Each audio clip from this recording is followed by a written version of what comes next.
mengamalkan hukum Torah beserta segala perintah yang ada di dalamnya. Kan Paulus. Paulus yang menghapus kehendak Bapa. Siapa pengikutnya? Kristen. Berarti buah dari pengajaran nabi palsu itu sudah jelas. Yaitu dia yang melakukan sesuatu yang bukan berdasarkan terhadap kehendak Elohim. Seperti itu. Semangat malam saudaraku. Malam, Bang. Silakan. Ya, dari mana? Katolik, Protestan? Aku Protestan, Bang. Oke. Gimana Anda menyikapi masalah ini di mana Kristen diajarkan kemudian beberapa data di dalam Bible? Coba dijelasin ulang dulu, Bang. Iya, di agama Anda diajarkan Yesus ditampar, diludahin, diseret, ditonjok, ditelanjangin, ditombak, digantung, dibunuh, dikutuk. Apakah itu memuliakan menurut saudara atau menghinakan? Silakan. Itu kan cuma kata-kata perumpamaan, Bang. Nah, Yesus benar-benar diludahin. Masa? Mana buktinya? Ya, di dalam kitab saudara itu Yesus ketika digiring Yesusnya, Yesus itu diludahin, bahkan dia ditampar, diseret dan seterusnya. Masa Anda nggak tahu? Ayat berapa itu, Bang, Yesus diludahi, Bang? Ada beberapa data di dalam kitab saudara. Bukan data, Bang, kasih tahu di Dalil kan ayatnya, nomor maksudnya. berapa itu, Bang? Coba Anda lihat di dalam kitab saudara di Matius 26. Nomor berapa? Nomor 26, nomor 6, 26, nomor 6, nomor 26, nomor 67. Ah, coba Anda lihat. Ya, Abang bacakan aja apa kata-katanya tuh. Ya Allah ya Karim. Kita lihat di sana dikatakan begini. Bahwa ketika Yesus digiring, dia dibawa kepada orang-orang yang ada di apa istilahnya itu? Mahkamah agama. Dia dibawa, Yesusnya itu dibawa untuk disidang, diadili. Tetapi ketika ditanya jawab, Yesus kemudian diejek, dipukuli, dihina, ditampar dan diludahin. Silakan Anda baca di dalam Matius 27, 26 sampai nomor 31. Silakan. Ada kitabnya kan di situ? Baca aja situ sendiri. Matius 27. Benar ya teman-teman ya? Matius 27 ya. Coba cek di bawah. Nomor 26 sampai nomor 31.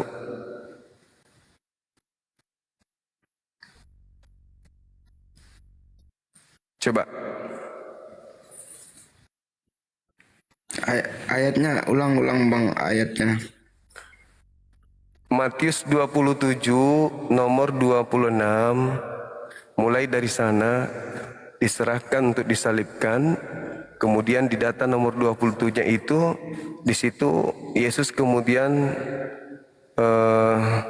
diadili, dipanggil semua pasukan yang ada. Nomor 28-nya, mereka menelanjangi Yesus, mereka menanggalkan pakaian Yesus, kemudian menyimpan mahkota duri di atas kepalanya, lalu Yesus berlutut dan mengolok-olok, diolok-olok kemudian oleh mereka. Lalu dikatakan dia dipukul kepalanya, sesudah itu jubahnya ditanggalkan, pakaiannya juga ditanggalkan, lalu Yesus itu disalibkan. Seperti itu. Silakan Anda baca Matius 27 dari 26 dan seterusnya.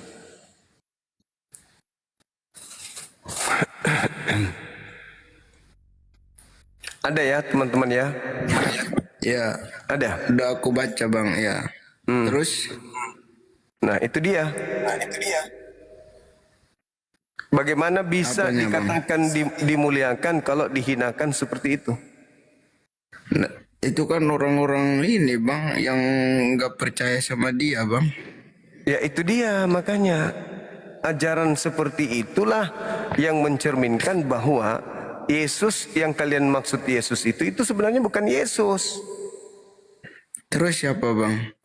Orang yang menggantikan beliau, karena Yesus itu Iya, dimuliakan, kalau bukan dihinakan. iya kalau abang yakin, terus coba yakinkan kita siapa itu bang? Yang jelas bukan Yesus, karena kenapa? Kalau Yesus itu dia dimuliakan, bukan dihinakan. Kalau ada orang yang dihinakan, dianggap Yesus, itu bukan Yesus, tapi orang lain. Iya, maksudnya kan kalau Bang Sumanya nggak yakin menurut kepercayaannya, coba kasih keyakinan ke kita gitu. Siapa itu yang benar menurut Bang Suma siapa gitu? Coba lihat di dalam Markus 16 nomor 12, bisa Anda baca. Aku pakai satu HP aja ini Bang. Nah, di Markus 16 itu dikatakan Yesus menampakkan diri kepada kedua muridnya dalam rupa bukan Yesus. Nah, dalam rupa bukan Yesus itu rupa siapa?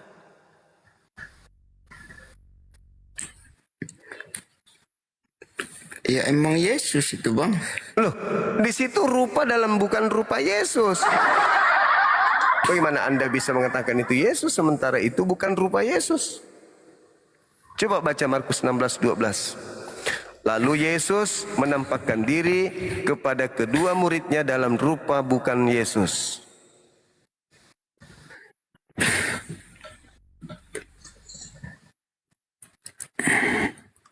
Berarti bukan Yesus. Ya Dende, bagaimana itu? Ternyata bukan Apanya? Yesus. Ternyata bukan Yesus. Terus siapa? Ya tanya Markus. Tanya Markus. Karena Markus yang ada di situ. Dibilang begini sama Markus. Yesus menampakkan diri kepada kedua muridnya dalam rupa lain. Nah, rupa siapa? Ayo. Ayo. Ya rupa semaunya Yesus aja lah, kan dia kan Ya, berarti bukan rupa Yesus kan? mau rupa apapun kan dia berkuasa Bang. Iya, maksudku yang tampil di situ bukan rupa Yesus kan? Terus Rupa rupa lain. siapa kalau bukan rupa Yesus? Rupa lain katanya. Yang lainnya siapa Bang? Tanya Markus karena dia yang tulis, bukan aku. Orang udah gak ada sekarang, gimana mau ditanya? Telepon, kan bisa video call.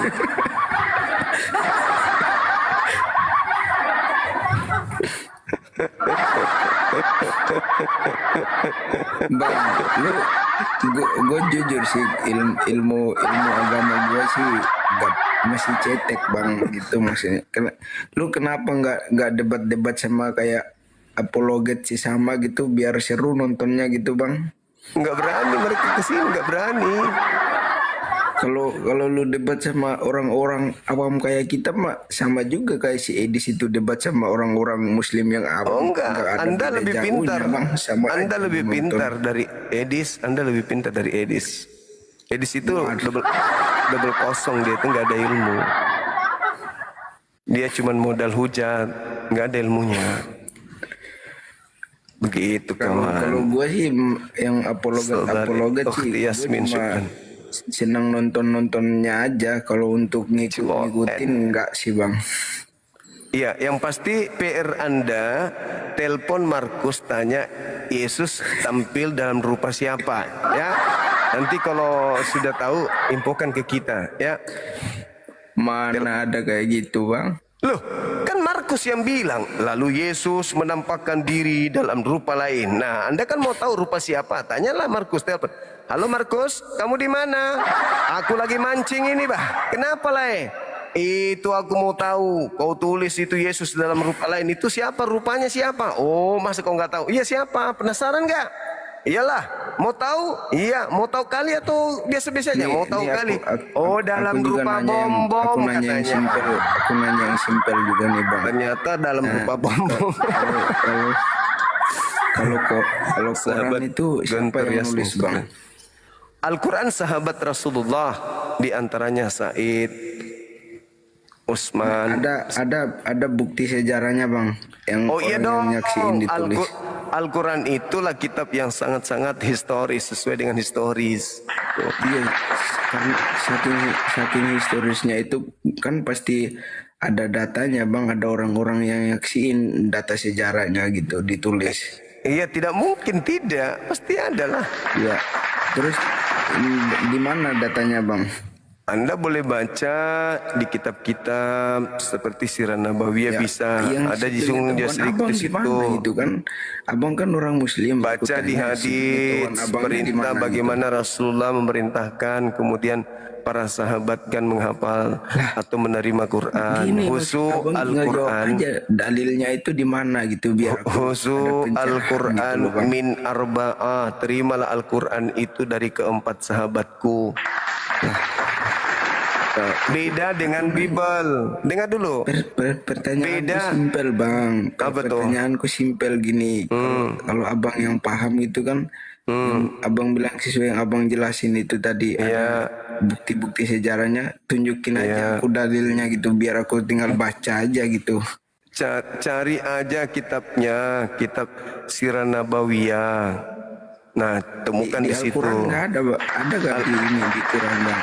Enggak ada, di Al-Quran enggak ada. Oh di Quran nggak ada ya bang ya? Ya siap. Oke.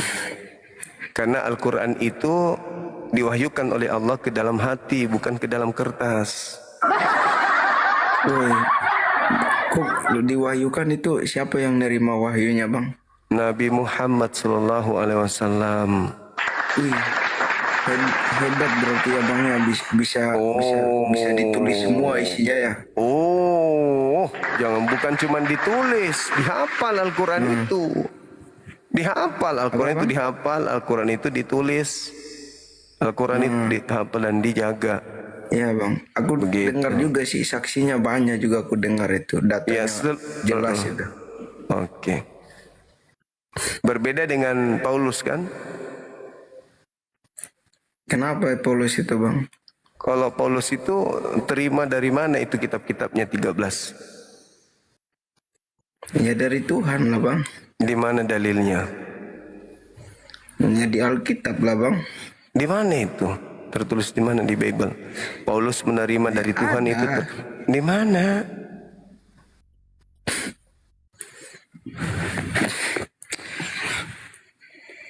Di mana bang di Bible itu tertulis kalau Paulus menerima dari Tuhan itu di mana tertulis lah? Buka masker lah bang. Aku aja buka masker, gak pakai masker ini bang. Tapi kan kamu juga cuman sehidung aja nanya muncul, ndak muncul juga gigimu enggak? Berarti kalau aku tunjukin semua mukaku, kamu juga. Coba mana gigimu enggak muncul? Parah. Nah gitu dong Bunda Rahma. Halo, semangat malam. Cuma kok kamu kalah debat sama RK?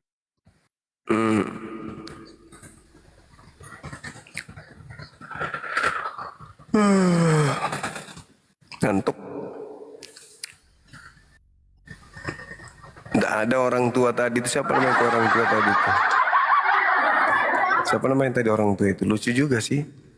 Cuman kita bertanya, kita membahas tentang Nabi Isa, dia larinya ke Nabi Muhammad kan gitu. Bukan si Mazmur yang sebelumnya. Yang rahangnya sudah hampir lepas sedikit lagi.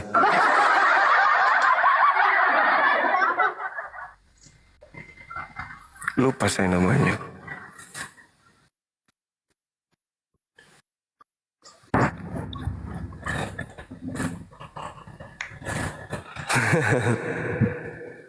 Iya betul, epologi betul. Halo kakaan. Halo kakak. Halo bang. Ada onde-onde kah? Sorry bang, gelap. Gelap. Katolik Protestan. Ateis. Wih, mati mija. Bang, ini ada pertanyaan satu ini bang. Satu saja pertanyaan. Iya gimana? Allah kan maha kuasa bang. dia sudah tahu dia akan menciptakan segala sesuatu dan konsekuensinya pokoknya apa yang terjadi di kemudian dia pastikan sudah tahu bang. Iya. Terus? Berarti kalau dia sudah tahu, terus kalau Allah menciptakan segala sesuatunya, terus dia tahu ada yang masuk di surga, ada yang masuk neraka, berarti ini seakan-akan kayak cuman skenario saja begitu bang. Maksudnya? Maksudnya kayak Allah kan sudah tahu ini yang apa, manusia ada yang nanti masuk neraka, ada yang masuk surga. Nah, terus, Iya, terus? kenapa harus dia ciptakan lagi? Itu berarti seakan-akan cuma kayak skenario begitu. Kenapa bisa kayak gitu? Kenapa bisa begitu, Bang?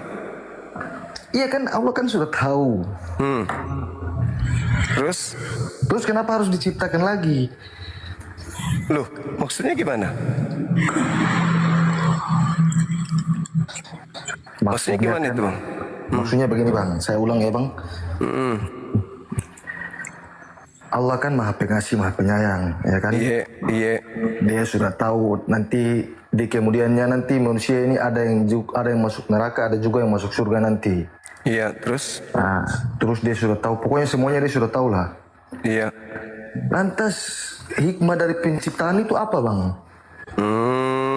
Itu maksudnya. Jadi pertanyaannya apa? Ya itu pertanyaannya, hikmahnya apa? Loh, saya belum mendengar pertanyaan. Pertanyaannya hikmah dari penciptaannya manusia itu apa bang? Maksudnya pertanyaan yang hikmah bagaimana? Bagaimana saya mau jelaskan ya bang? Nah, coba. Allah ini kan sudah tahu nanti ke depannya nanti, maksudnya semuanya Allah sudah tahu ke depannya nanti manusia ada yang masuk surga, ada juga yang masuk neraka. Nah, terus? Nah, terus kenapa harus diciptakan lagi? Sedangkan itu kan seakan-akan kayak cuman skenario begitu bang. Siapa yang diciptakan? Manusia itu. Untuk?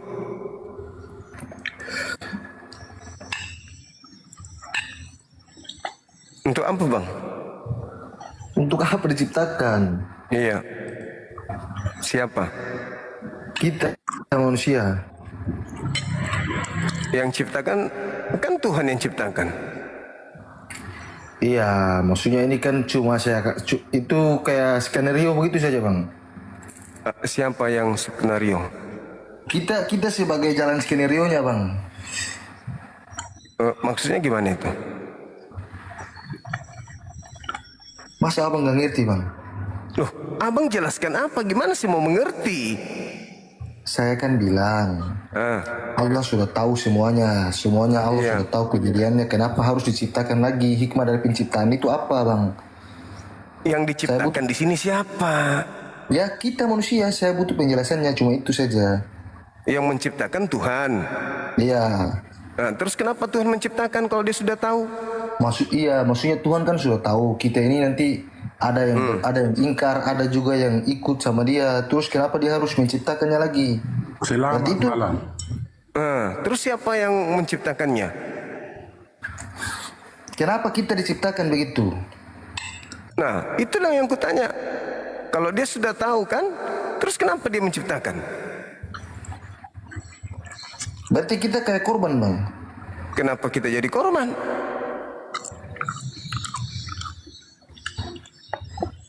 Iya kan kita kan cuma menjalani hidup kan bang.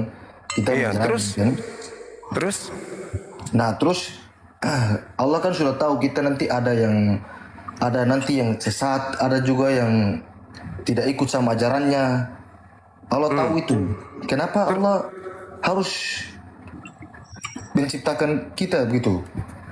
Nah, terus untuk apa kita diciptakan? Ya saya kan tanya bang.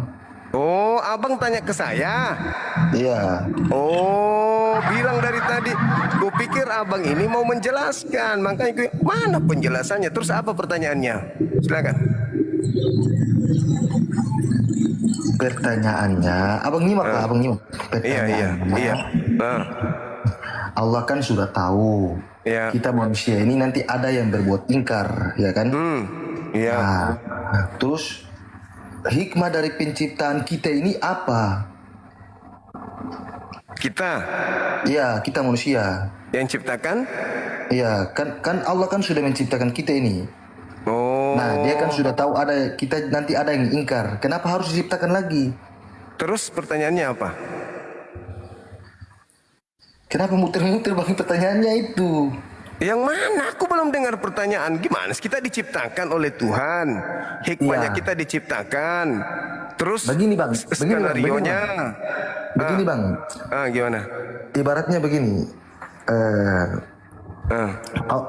Tuh nggak usah pakai ibarat lah. Allah kan sudah tahu ini kan kita dia menciptakan manusia ini, dia sudah tahu nih. Betul.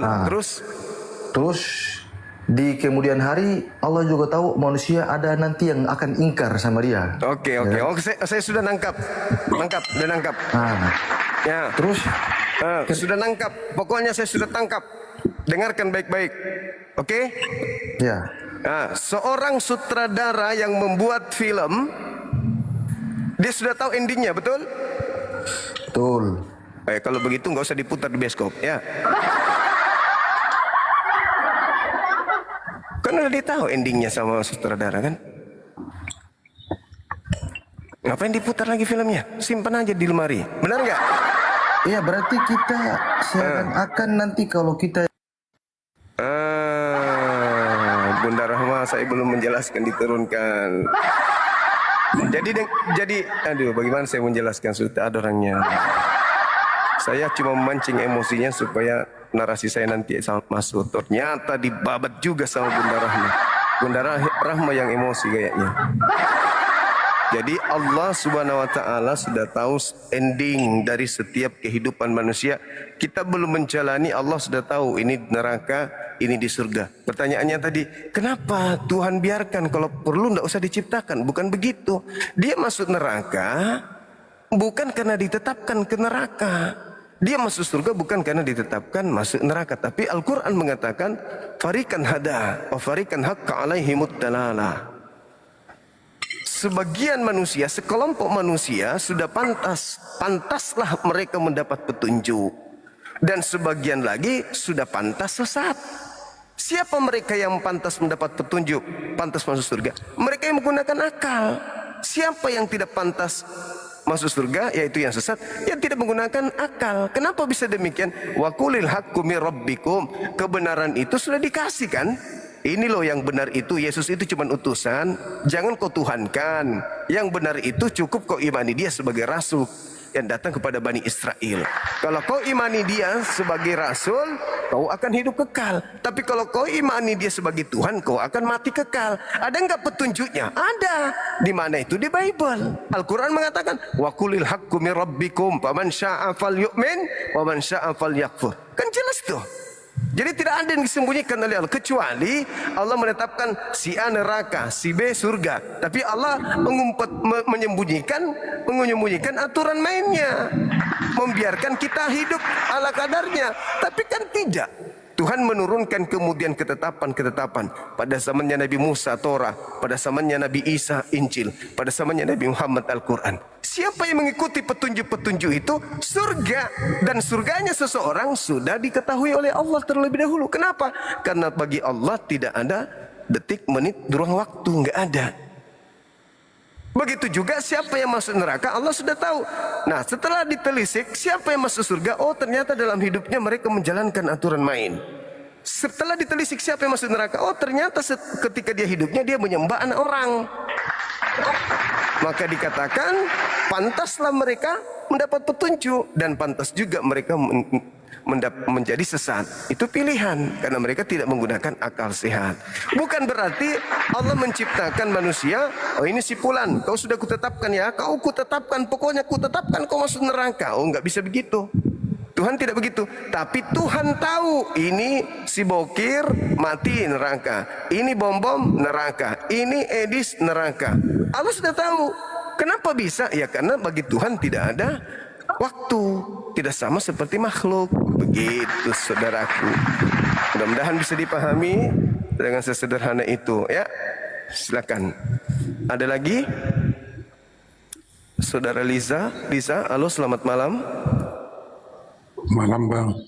Oke, dari mana bang? Katolik, Protestan? Inilah bang mau dicari ini. Bisa abang syahadatkan saya bang? Hah? Kita diskusi dulu bang, dari mana, agama mana sebelumnya? Aku nggak tahu soal agama bang. Aku Jadi, mau syahadat bang. Gimana? Apa alasannya mau syahadat? Biar mendapat hidayah bang. Hidayah itu didapatkan dengan cara belajar bang. Belajar dulu, jangan asal Oh masuk. bukan. Karena di Islam itu berat, tidak seperti di agama lain. Oh nggak boleh kayak abang bang Arum itu ya, nggak boleh abang. Arom dengan saya berdebat dulu. Setelah dia kalah debat, Oh baru berdebat dia dulu ya. baru dia katakan dirinya mengalah, menyerah. Tahu-taunya dia bukan pendeta, ngaku-ngaku pendeta gitu loh. Oh Mau ngaku pendeta juga? Mau? Abang mau ngaku pendeta juga? nggak mau mualaf bang. Kalau mau mualaf itu harus berakal sehat dulu.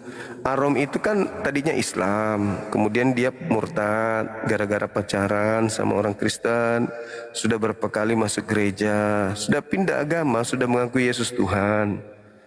Nah, sebelum dia dibaptis, dia tonton saya berdebat, dia penasaran apakah dia sudah benar dengan milih murtad atau gimana. Berdebatlah kami. Oh Setelah datang dia mengaku pendeta lulusan S2, gajinya 16 juta kata dia gitu per bulan. Setelah berdebat, ya banggalah kita kan, kita mengalahkan pendeta kan gitu. Rupa-rupanya bukan pendeta, cuman murtadin biasa. Setelah diselidiki bukan pendeta ternyata. jadi kapan bisa aku dimalapkan bang? Yesus bagi Anda itu apa? Nggak tahu aku bang. Begitulah kalau muridnya Paulus bicara. Tidak ada yang tidak dusta dari mulutnya, bahkan pantatnya pun berdusta. Pengikut Paulus begitu. 1 Korintus 1 Filipi 18. Boleh berdusta dalam segala hal.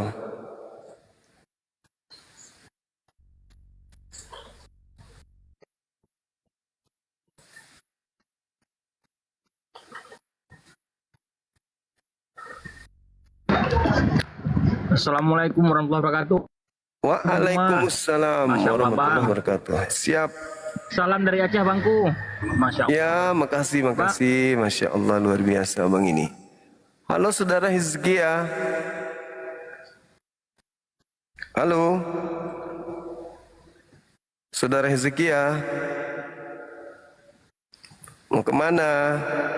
Kenapa lari?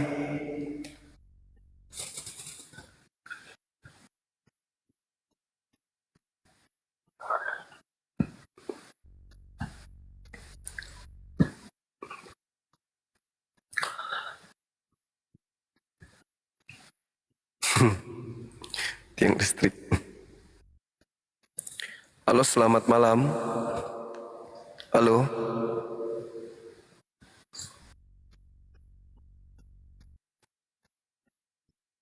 Gak malu ya mereka seorang murtadin. Murtadin itu kan Kristen tuh. Datang ke kita ngaku pendeta, harusnya mereka malu, tapi mereka malah bangga gitu. Saya nggak habis pikir orang-orang ini. Assalamualaikum warahmatullahi wabarakatuh. Waalaikumsalam warahmatullahi wabarakatuh. Dari mana bang? Mohon ya, aku mohon bagi-bagi penonton yang ada di bawah, kalau kita memang Muslim, nggak usah dulu kita minta naik-naik. Ini kan Betul itu bang. Udah turun abang ini. Udah turun abang, belum selesai. Maksudnya abang tadi itu saya teruskan, yang Muslim nggak usah minta naik. Halo bang. Halo juga. Aduh, kenapa saya diturunkan tadi bang? Dari mana ini? Yang mana? Makasih. Tadi. Yasmin. Yang mana? Yang mana kak? Jadi gitu bang.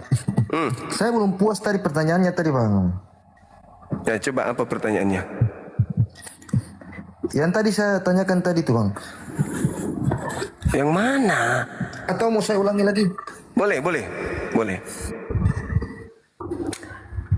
Ya oke lah. Sekarang kita manusia kan ada tadi yang saya baca typingnya ada yang bilang hidup itu kan pilihan Bang. Jadi yang membuat apa? Tadi kan abang juga jelaskan juga. Jadi yang tetapkan masuk neraka itu kan bukan Tuhan tapi saya sendiri Bang.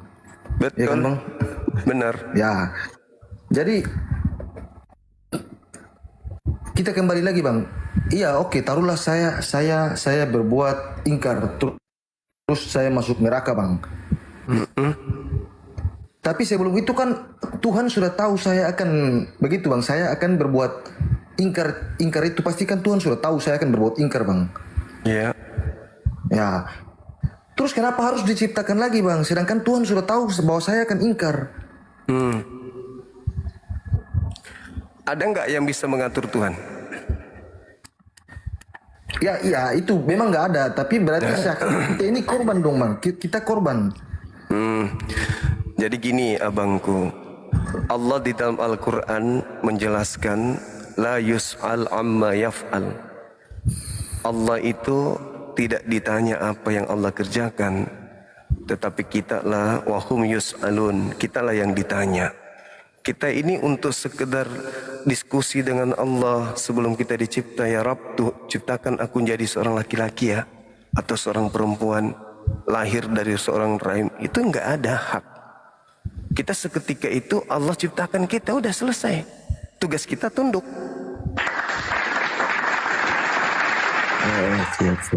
Kita ingin kemudian bertanya kepada yang menciptakan, kenapa kau menciptakan?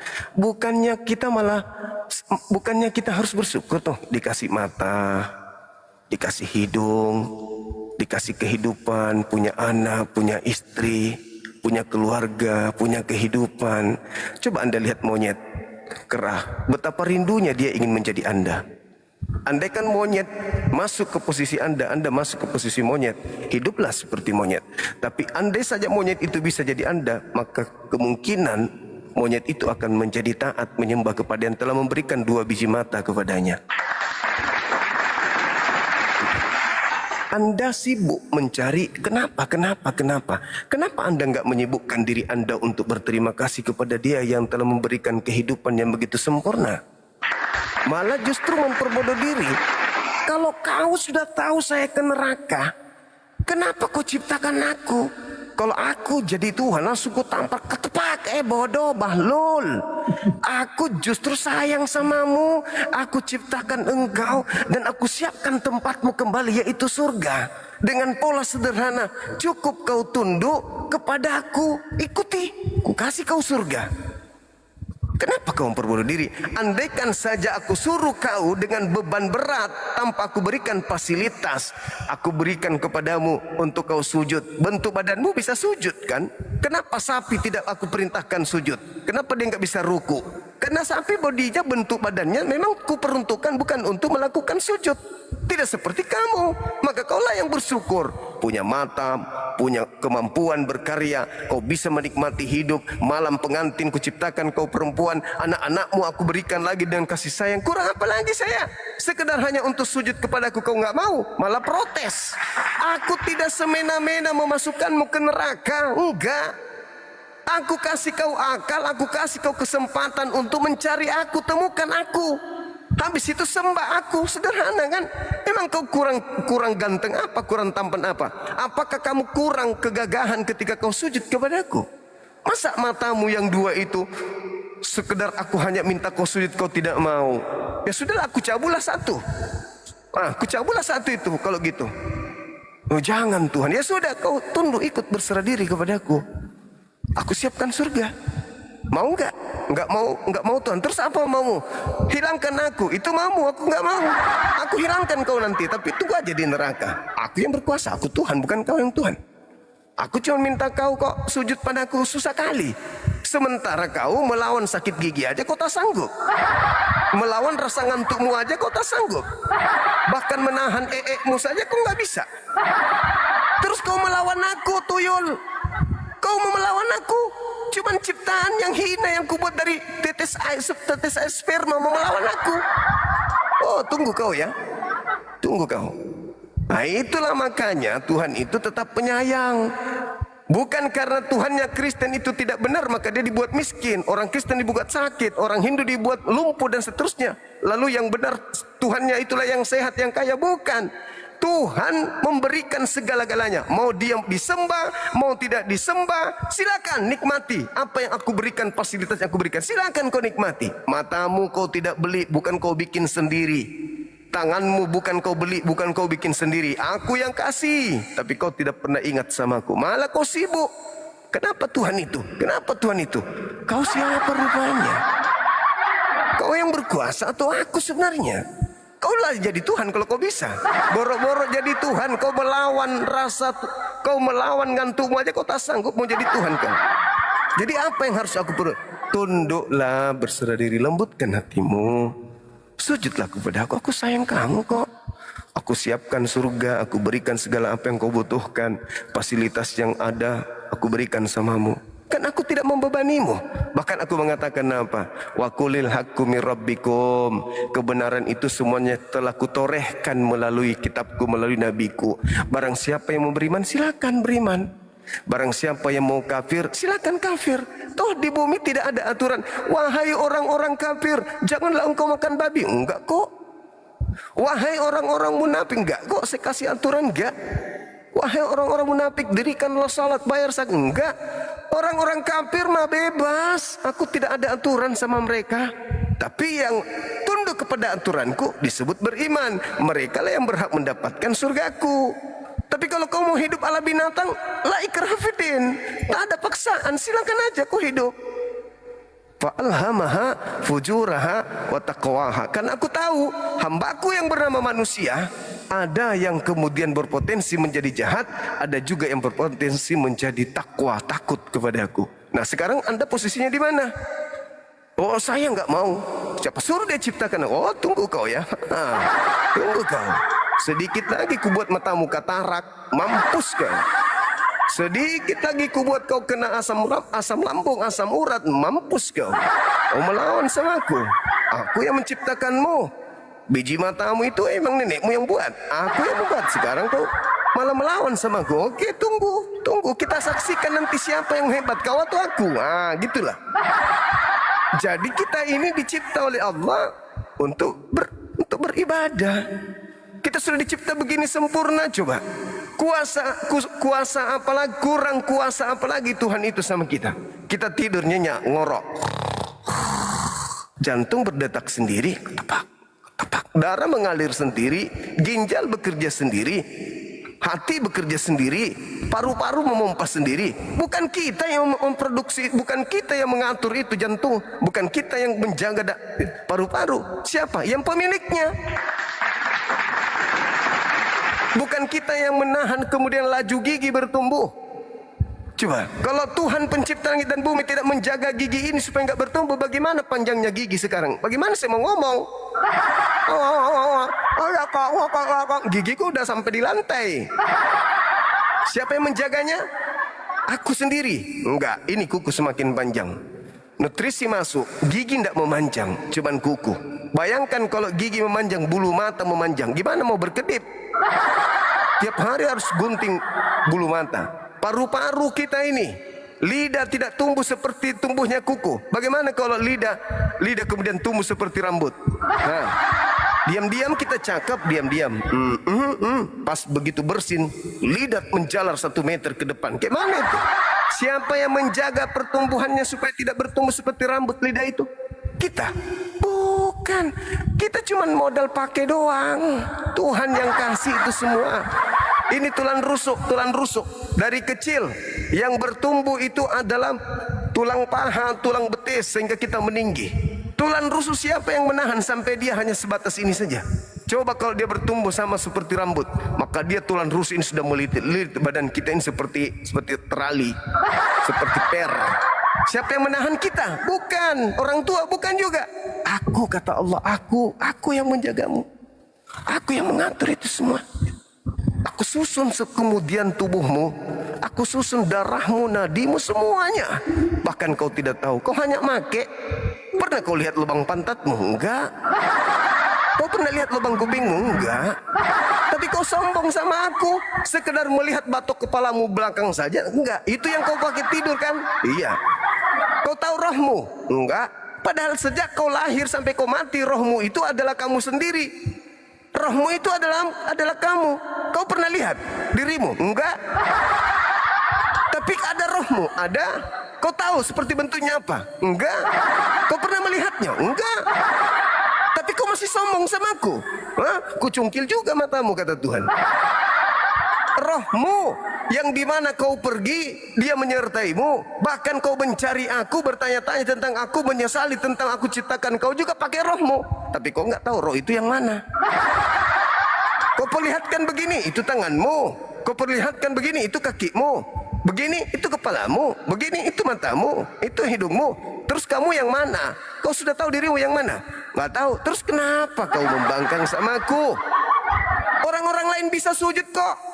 5 kali sehari orang sanggup kok. Masa kau tidak bisa? Oh, daripada kau hidup sempurna tapi tidak sujud padaku, mending aku buatkan kau bisul di lubang pantatmu sebesar kelapa. Tunggu kau, kubuatkan. Gampang itu. Gampang. Kubuat benjolan di jantungmu. Kencil sekali. Kubuat telingamu kemudian bengkak. Di dalamnya ada tumbuh benda seperti kemiri mengeras. Tunggu aja. Kau jagoan di depanku. Nah, itulah kata Tuhan. Jadi kata Al-Quran, la yus'al. Manusia itu tidak punya hak bertanya, kenapa Allah, kenapa Allah, kenapa? Enggak ada hak lo. Akulah yang punya hak untuk bertanya samamu. Kau gunakan apa semua kenikmatan yang aku telah berikan kepadamu? Usiamu kau pakai untuk apa? Otakmu itu kusimpan di dekat matamu, dekat hidungmu, kau pakai apa? Malah kau pakai sombong. Oh, tunggu kau. Sekuat apapun kau mencerca aku, mengutuk aku giring detik, menit, jam, hari, minggu, bulan, tahun, sampai kau innalillahi wa inna ilaihi rajiun.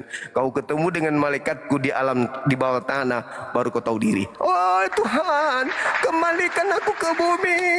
Aku akan sujud. Terlambat kau, dongok, terlambat. Dulu kau ketemu Bang Suma, ketemu apologet Islam, ketemu dengan para ulama. Kemana telingamu kau simpan? Kemana kupingmu kau taruh?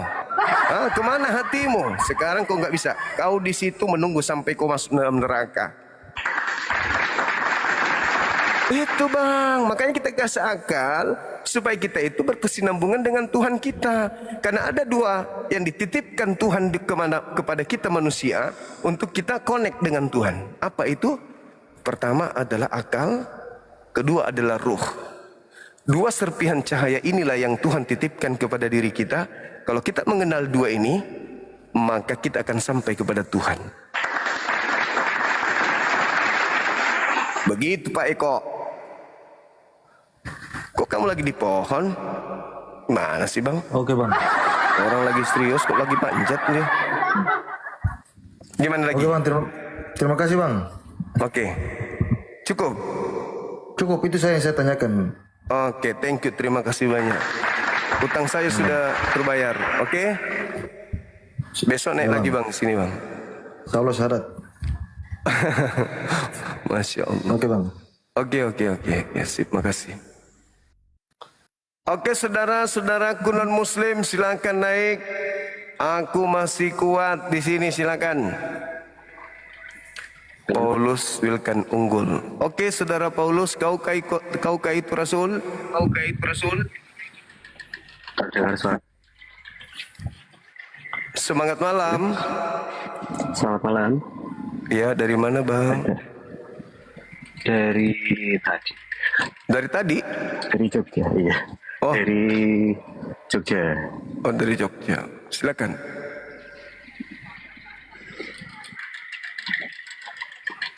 Ya, Katolik, itu yang Protestan? di atas. Kristen. Oke, sip. Protestan. Silakan buka kameranya, Bang. Buka kamera supaya wow. Tidak bisa buka kamera ternyata. Saudara Tris. Saudara Tris.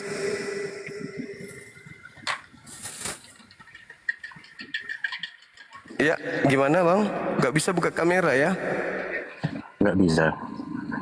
Yang Gimana? apa tulisan Maryam 31 vs Galatia 3:13 itu maksudnya gimana tuh, Bang? Yang di atasnya Abang nih. Iya. Maryam 31. Maryam 31 itu menjelaskan wa ja'alani mubarakan ainama kuntu. Jadi di dalam Al-Quran Nabi Isa itu diajarkan oleh Nabi Muhammad dengan ajaran yang memuliakan Nabi Isa. Maksudnya Nabi Isa itu diberkati Tuhan dimanapun beliau berada. Mau di bumi, mau di langit, Nabi Isa senantiasa diberkati. Nah, sekaitan dengan nubuatan Yesus di dalam Yohanes 16 nomor 7, 8, 9, 10 sampai 15 bahwa aku memang harus pergi ke langit. Yohanes 16 nomor 7 sampai nomor 15.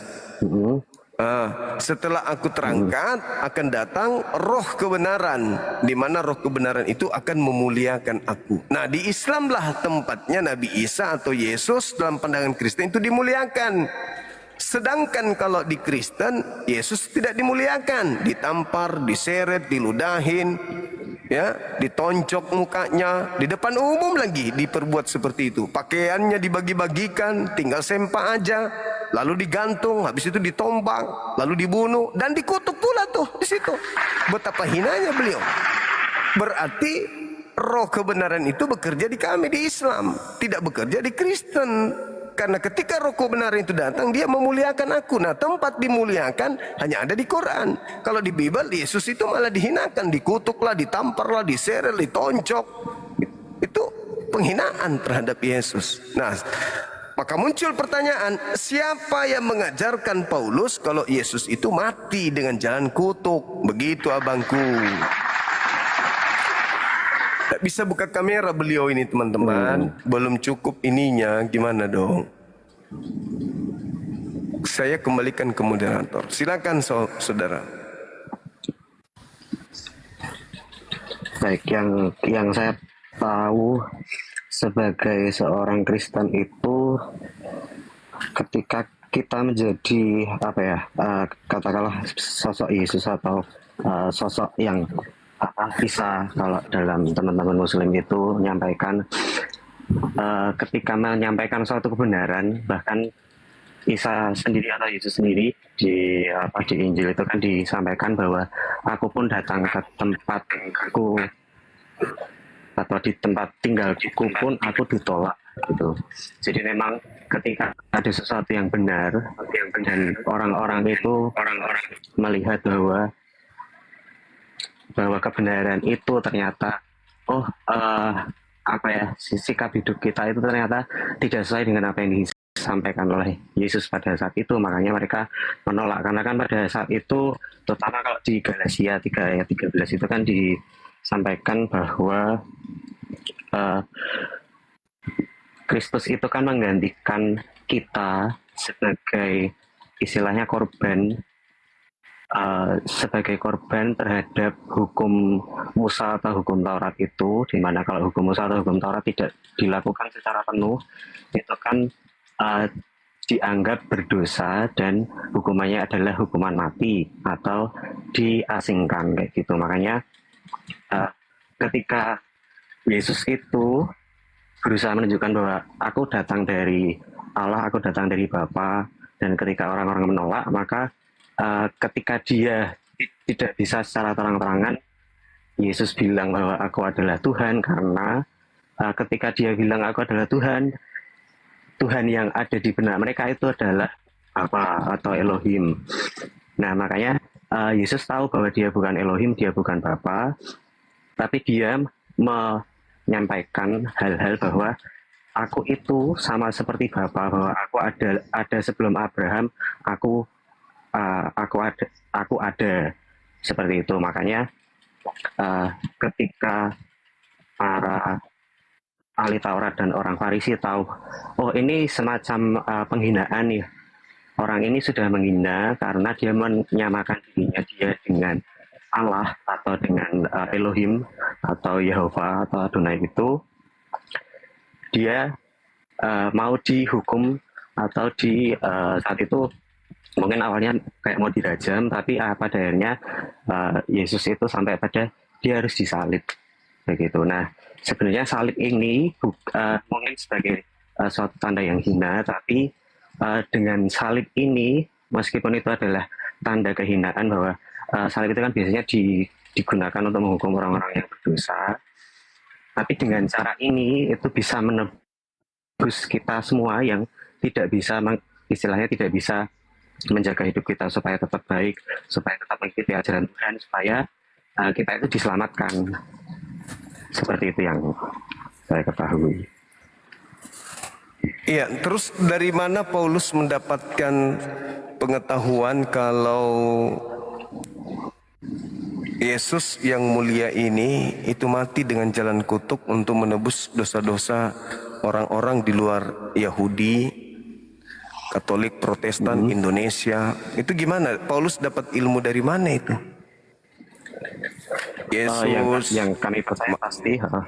Ya, Yesus Ya, kalau dikatakan mati. yang kami percaya itu di kaitannya dengan Galatia 3 ayat 13 itu yang pasti Paulus itu ada kalau untuk tahunnya saya lupa sekitaran tahun berapa, tapi di antara sekitar 40 sampai 50 Masehi.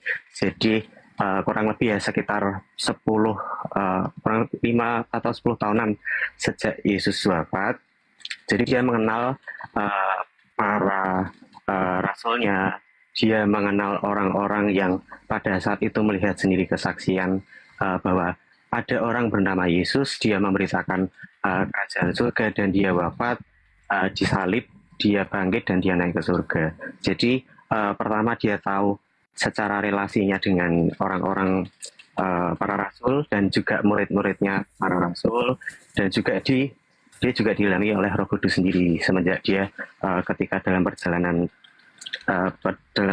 itu, ketika sebelum namanya jadi Paulus ya, saat masih Saulus, dia diubah sama Tuhan dengan cahaya itu, dan dia akhirnya jadi mati-matian untuk mengajarkan Injil itu. Ya, dari mana ilmunya sehingga dia mengajarkan Yesus mati dengan jalan kutuk, Bang? Sedangkan Tuhan itu tidak akan mengutuk orang benar. Yang dikutuk itu orang yang bersalah gitu. Paulus kok bisa dapat ilmu seperti itu dari mana ilmunya? Mungkin melihat kalau di ini ya, berarti Galatia 3:13 ini berarti Kristus telah menebus kita dari kutuk hukum Taurat dengan jalan menjadi kutuk karena kita, sebab ada tertulis terkutuklah orang yang digantung pada kayu salib. Nah, berarti kenapa kok di sini kutuk hukum Taurat? Kalau saya melihat sih, pertama dari menebus kita dari kutuk hukum Taurat. Nah, kutuk hukum Taurat itu ketika orang tidak bisa menjalankan suatu ajaran yang ada di hukum Taurat itu secara penuh, dia akan dihukum, bisa dirajam, dihukum mati atau diasingkan. Nah, kenapa kok dianggapnya itu mati menjadi kutuk ya? Karena dia itu harus melalui jalan penyaliban.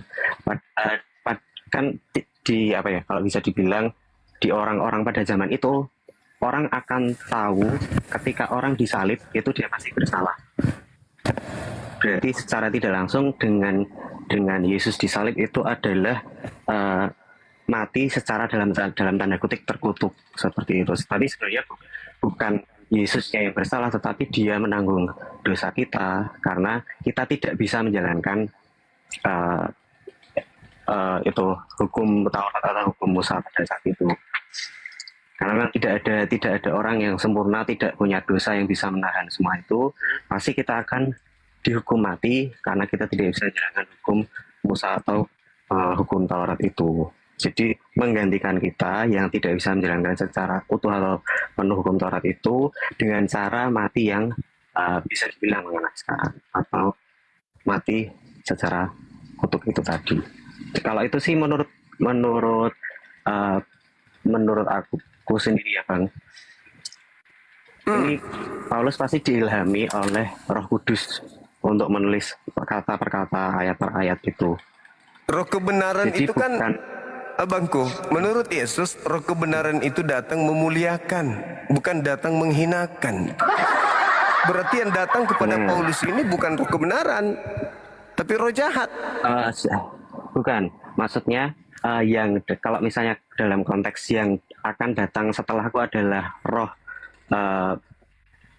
kebenaran, maka kalau dikaitkan dengan itu berarti roh ini mengungkapkan secara benar kepada Paulus bahwa matinya Yesus itu dengan mati secara terkutuk. Jadi bukan mengutuki Yesus karena kenapa sih kok dia mati di kayu salib, bukan, tapi ya memang itu faktanya atau faktualnya bahwa ya Yesus itu matinya secara terkutuk karena wafat di salib, bukan misalnya wafat mungkin pada saat itu jatuh dari jurang lah atau gimana, Enggak, maksud saya kalau itu yang aku Roh Kudus kalau datang, roh kebenaran kalau datang memuliakan aku.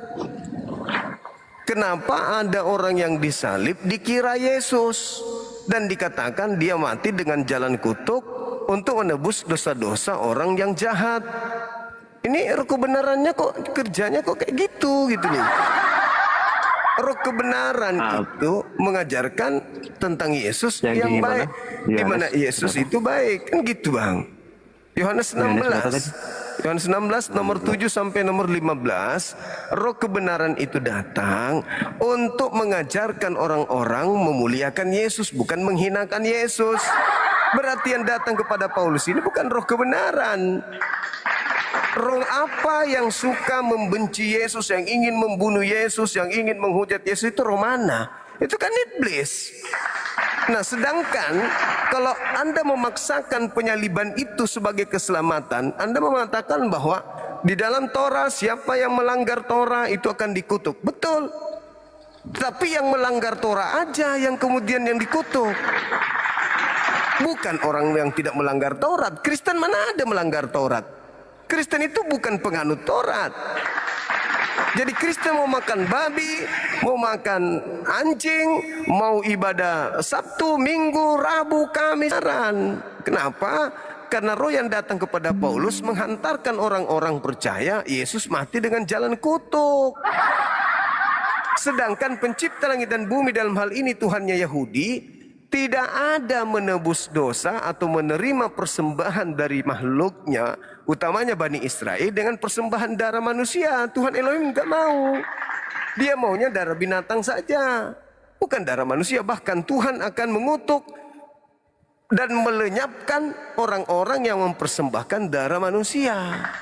Itu enggak boleh. Nah, Paulus kemudian kedatangan roh. Roh apa yang datang kepada Paulus ini ngaku Yesus? Dengan mengatakan Yesus mati dengan jalan kutuk karena dosa kita. Masa dosa-dosa pelaku maksiat ditanggung sama orang benar? Tuhan mengatakan aku tidak akan membenarkan orang yang berdosa.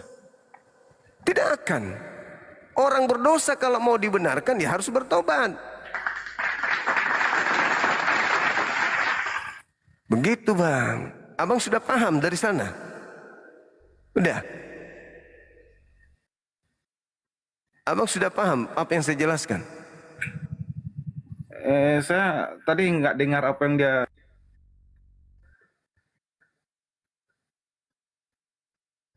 Kenapa dimatikan mic-nya ini?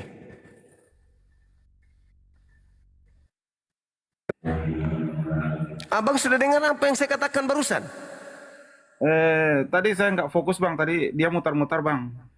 Bukan saya yang tanya tadi bang. Abang yang menjelaskan tadi, aku yang menjelaskan pula, masa Anda enggak tahu? Bukan saya bang. Tadi yang. Jangan tadi, begitu bang. Orang sudah ngantuk-ngantuk ini, abang bertanya, aku jawab. Kenapa sih Bukan ketika saya, Bang. Abang kan tadi yang bertanya? Bukan. Tadi yang barusan turun. Bukan abang? Bukan. Oh, sorry. Ya tadi kabur dia bang.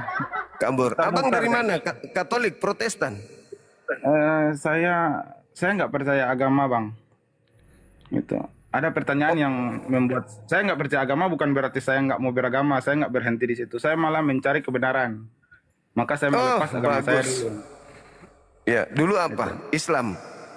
Iya, Islam. Iya, terus Nah, ya. saya Pertanyaannya Islam. gini, Bang. Anda kembali lagi ke Islam. Bertanya ke Islam. Saya mencari kan, Bang. Siapa tahu dari Bang Zuma aja bisa mendapat hidayah itu. Oh, siap. Mendapat KTP-nya apa? KTP-nya apa? Islam. Islam, Bang. Oh, Iya. temannya Arom kayaknya ini. Asal jangan mengaku pendeta ya. Enggak. Cuman bermaksud wahyu, cuman mencari kebenaran itu. Makanya saya naik mau berangkat. Sejak usia berapa tidak berislam? Sudah 1 tahun lebih. Tapi Ya, tadinya 35 tahun. apa yang mempengaruhi Anda sampai tidak percaya Islam?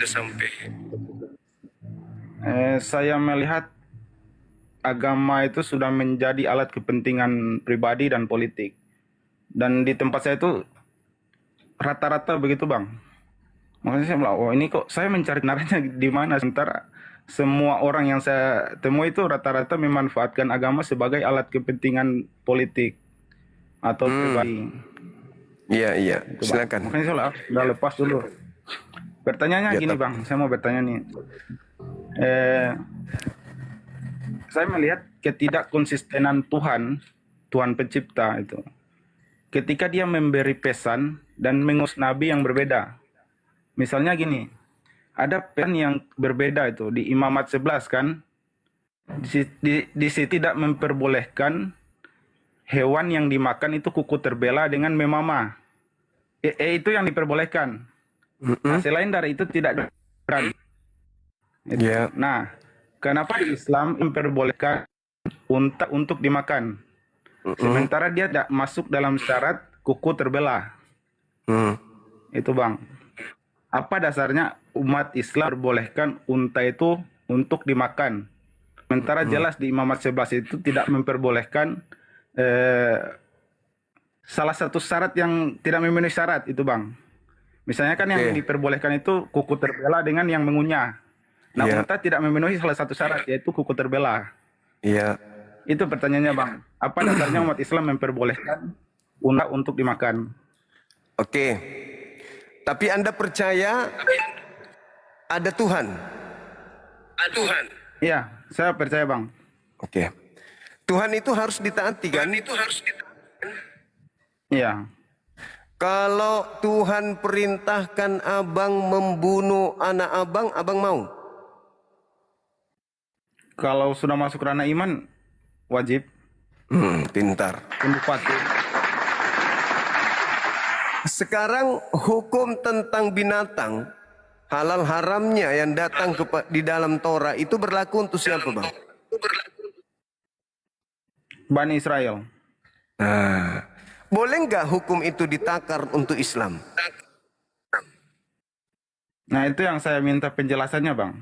Nah, jadi Tuhan memberikan aturan kepada Bani Israel untuk Bani Israel. Lalu kemudian Tuhan memberikan aturan kepada Nabi Muhammad untuk seluruh umat manusia. Berbeda dengan aturan yang datang kepada Bani Israel. Memang itu berlaku hanya untuk kaum Bani Israel. Dan untuk sampai ketika datangnya Nabi Muhammad. Setelah datang Nabi Muhammad, maka aturan mereka itu sudah tak berlaku lagi. Yang berlaku adalah aturan yang datang kepada Nabi Muhammad. Al-Quran surah Al-Ma'idah ayat 15, ayat 16. Ya ahlal kitab, wahai engkau yang dulu pernah aku berikan Taurat, Zabur dan Injil. Qad ja'akum rasuluna yubayyinu lakum. Telah datang kepada kalian rasulku Nabi Muhammad untuk mengajarkan segala sesuatunya, menjelaskan apa yang kalian sembunyikan. Nabi Muhammad datang kepada kalian untuk mengajarkan segala sesuatunya. Artinya dia, Allah, mengutus Nabi Muhammad untuk seluruh umat manusia. Maka aturan Taurat itu tidak dipakai lagi. Aturan Injil itu tak dipakai lagi. Orang-orang Yahudi wajib hukumnya ikut aturan baginda Rasulullah Muhammad sallallahu alaihi wasallam. Kata Nabi Muhammad dalam Al-Quran sesuai dengan firman Allah, ya ayuhan nas inni rasulullahi ilaikum jami'a. Wahai seluruh manusia, aku ini adalah utusan Tuhanmu untuk kalian seluruhnya. Kalau Nabi Musa, seruannya hanya untuk Nabi Musa, untuk kaumnya. Ya Bani Israel, ya Bani Israel, ya Bani Israel. Hai anak-anak Yakub, hai anak-anak Bani Israel. Begitu juga Nabi Isa, ya Bani Israel, ya Bani Israel. Begitu Nabi Muhammad, ya ayyuhan nas. Berarti Bani Israel diseru. Semua keturunan Adam diseru. Bil bayyinati waz zubur wa anzalna ilaika dzikr litubayyana linnas ma nuzila ilaihim wa la'allahum yatafakkarun. Nabi Muhammad aku utus dengan Al-Quran agar Nabi Muhammad menjelaskan Al-Quran itu kepada seluruh manusia, agar manusia mengetahui apa yang harus mereka lakukan. Kaitannya dengan dia sebagai hamba dan aku sebagai Tuhannya. Jadi Al-Quran itu datang, sudah tak berlaku lagi yang lain. Semuanya harus tunduk kepada Al-Quran. Jangan Anda mengatakan, loh kok tidak konsisten. Bukan tidak konsisten. Torah pada zamannya, Zabur zamannya, Injil zamannya. Begitu selesai zamannya, ditentukan dengan datangnya Al-Quran. Maka zaman hukum-hukum yang datang kepada Bani Israel tidak berlaku lagi. Sekarang saatnya adalah Al-Quran untuk seluruh umat manusia. Adapun informasi Taurat, Injil, Zabur itu hanya untuk kita imani bahwa dulu Allah pernah mengutus sebuah kitab namanya Torah, Zabur dan Injil. Namun sekarang mereka pemilik kitab-kitab tersebut kudu wajib bermuara kepada Quran. Tak ada lagi yang lain.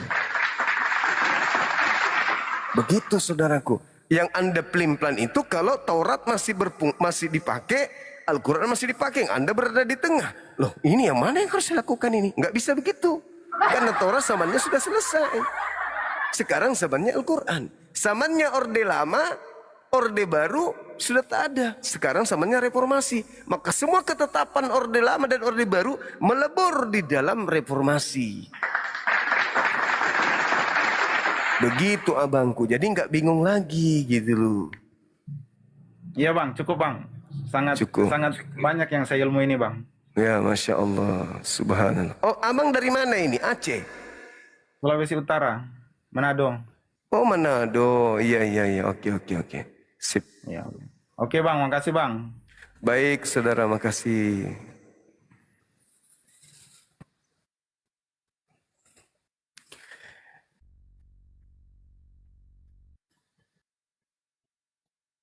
Silakan saudara-saudara.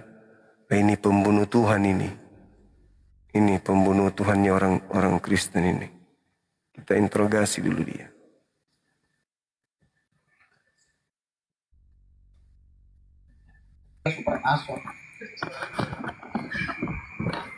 Halo. Halo, assalamualaikum warahmatullahi wabarakatuh. Maaf Gurunda mengganggu. Saya turun dulu. Waalaikumsalam warahmatullahi wabarakatuh.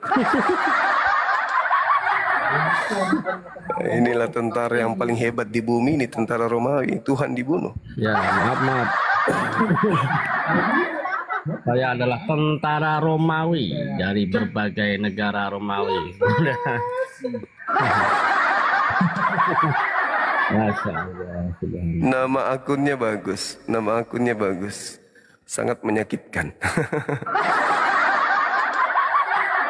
Nama akunnya tentara Romawi, tapi wajah saudara kita itu wajah orang baik-baik, bukan wajah sangar. Nggak mungkin muka-muka kayak gitu dia bisa mengeksekusi Tuhan.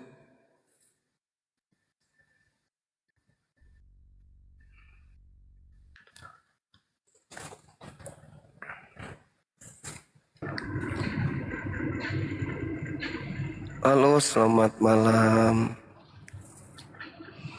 Halo, Bang.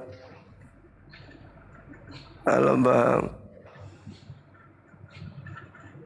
Bang, ada obat bisul, Bang.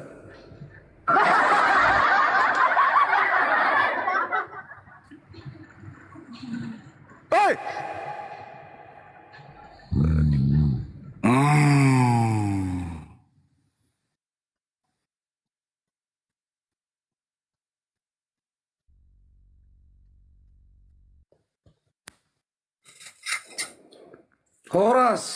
Horas. Itulah biar ganteng ya kan. Ntar dulu ya, biar aku on-cam. Ya. Oke. Katolik Protestan. Kristen. Oh, Kristen. Protestan berarti. Iya boleh. Iya. Oke. Apa topik kita? Itu topiknya, Bang. Maryam ayat 31 dengan Galatia. Aku buru-buru biar aku baca dulu ya. Ya. Silakan. Maryam. Makasih Ahi Sugi. Masya Allah guru saya ini. Iya, mantap. Matius 26:67. Yesus diludahin. Oke, thank you. Begitu. Iya. Maryam. Di belakang layar guru saya banyak. Ngajarin saya Bible. Abang Kristen? Saya Muslim, Abang. Saya Muslim. Wah, sembari aku cari ya. Ya. Maksudku, motivasinya buat topik ini apa nih, Bang? Motivasinya itu supaya kita tahu di mana roh kebenaran itu bekerja. Wow, itu keren, itu keren. Apakah di Islam roh kebenaran itu atau di Kristen kan gitu, Bang? Karena Yesus berpesan kalau roh kebenaran itu datang, dia akan memuliakan aku. Gitu. Kalau roh kebenaran itu datang, dia akan memuliakan aku. Iya. Keren itu. Iya. Abang orang suku Batak, abangku. Iya, Batak lah bosku. Horas. Tapi kok mukanya kayak orang Bugis? Itulah kalau sudah konsumsi di generasi sekarang sudah enak-enak semua, wajah itu pun ganteng-ganteng semua. Iya. Enggak seperti saudara-saudara saya Batak yang lainnya. Abang ini ganteng kayak orang Bugis. Itu bisa dari sisi pandang yang berbeda. Saya baca dulu Galatia 3 ayat 13 ya. Iya. Lanjut, Bang. Biar sekalian didengar para penonton kita. Iya, sip. Kristus telah menebus kita dari kutuk hukum Taurat dengan jalan menjadi kutuk karena kita. Iya. Sebab ada tertulis, terkutuklah orang yang digantung pada kayu salib. Wow. Bagus? bagus. Iya, bagus. Bagus. Terus sandingannya Maryam 31. Iya, Nabi Isa wa ja'alani mubarakan aina ma kuntu. Aku diberkahi di mana saja aku berada. Tidak sempat dia dikutuk. Wow. Pengertiannya hostnya bahwa Yesus tidak sempat dikutuk. Iya, nggak ada ruang untuk mengutuk beliau karena beliau adalah orang yang diberkati oleh Tuhan. Amin. Nah, itu gimana itu, Bang? Kenapa bisa? Pengertianku bukan dalam teologi ya. Iya. Tapi pengertian dalam keimanan yang aku jalankan sampai saat ini. Iya. Itu agak-agak dipisahkan tuh ya. Iya. Kalau bahasa teologi nanti takut salah saya. Siap. Itu. Jadi boleh abang bacakan yang Maryamnya sekali lagi? Wa ja'alani mubarakan aina ma kuntu. Wa awsani bis shalah waz zakah ma dumtu hayya. Iya. Allah menjadikan aku jadi seorang yang diberkahi di mana saja aku berada dan memerintahkan kepadaku untuk mendirikan ibadah serta menunaikan zakat atau bayar pajak atau kalau dulu perpuluhan sepanjang hayat gitu. Iya. Jadi kira-kira topiknya di mana yang mau kita coba? Yesus mengatakan di data Yohanes 16 nomor 7, 8, 9 sampai 15 bahwa aku memang harus pergi. Sebab kalau aku tidak pergi maka roh kebenaran itu tidak datang. Ya. Dan kalau roh kebenaran itu datang, dia tidak berkata-kata dari dirinya sendiri, melainkan apa yang didengarkan, itulah yang dikatakannya, Dan kalau ia datang, dia memuliakan aku. Asik. Nah, berarti selepas dari Yesus ini, yang datang dua tokoh di Kristen Paulus, di Islam Nabi Muhammad. Oke. Nah, siapakah di antara dua tokoh ini yang memuliakan Yesus? Oh, pasti Yohanes kalau versi kita Kristen. Paulusnya maksudku Bang, yang mengatakan Yohanes terkutuk. Paulus itu artinya Yohanes Paulus. Yohanes Paulus, oke. Nah, sekarang dari mana kemudian roh kebenaran kok bisa harusnya memuliakan Yesus, kok malah mengajarkan Yesus mati dengan jalan kutuk menanggung dosa-dosa dunia? Oh, di situ yang abang cari tahu ya. Iya. Kan kalau Tuhan itu mau mengampuni dosa orang Yahudi kan pakai binatang. Domba, kambing, sapi, lembu, bukannya manusia. Dan satu lagi. Iya. Aku potong dulu. Tuhan itu kalau menebus dosa itu pakai binatang, artinya persembahan kan gitu. Persembahan, iya. Betul. Iya. Itu dia. Kalau pemahaman itu makanya saya potong, mohon maaf. Di zamannya perjanjian lama itu di Kristen. Ya, Sebelum betul. kehadiran Yesus ke muka bumi gitu. Nah, siapalah yang menjadikan kemudian Yesus menjadi penggantinya sebagai tumbal? Dalam keimanan itu yang aku miliki, saya kan tadi jelas ya, tidak bahasa teologi ya, buat kawan-kawan yang nonton dari bawah ya. Tetapi di dalam pemahaman yang kuserap itu adalah Yesus datang ke bumi untuk menebus. Berarti sebelum dia datang sudah dibuatkan suatu tugas.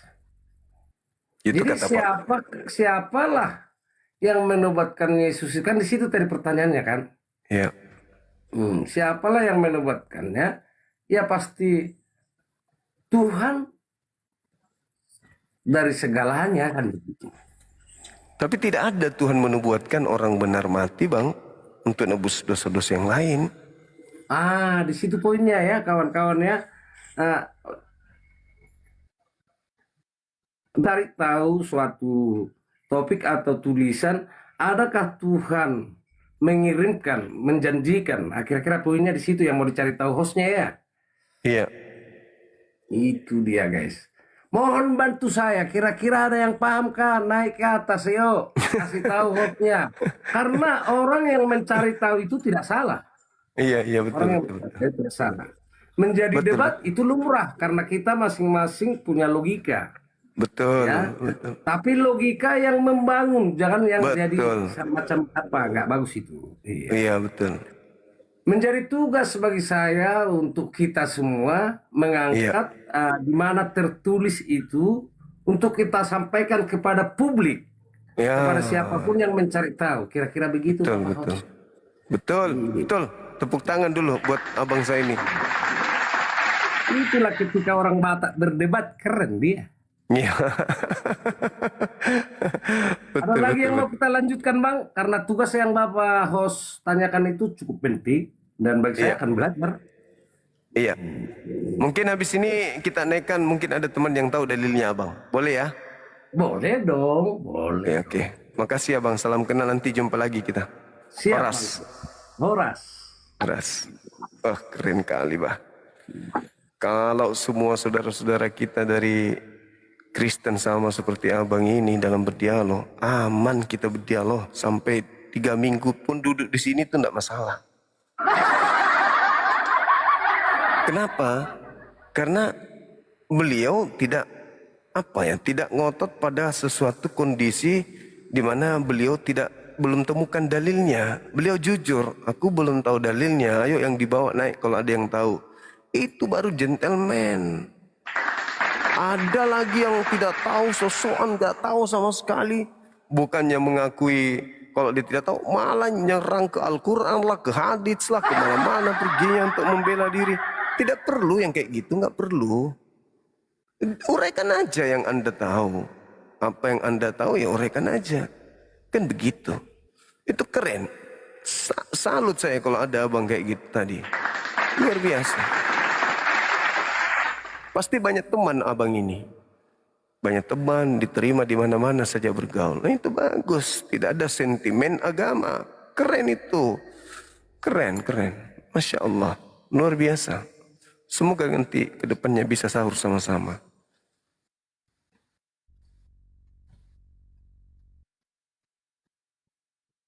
Mati minyak ada di Matius 26. Matius 26 sudah mau naik dia ini.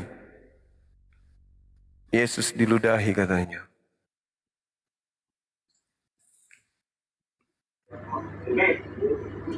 Halo saudara Iwan.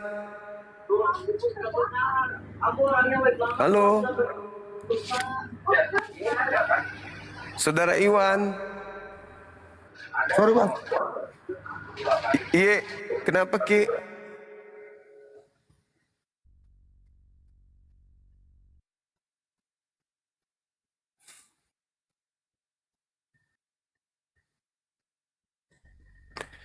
Halo, silakan yang masih mau diskusi, silakan naik. Ini saudara pejuang rupiah dari 3 tahun yang lalu minta naik, enggak naik.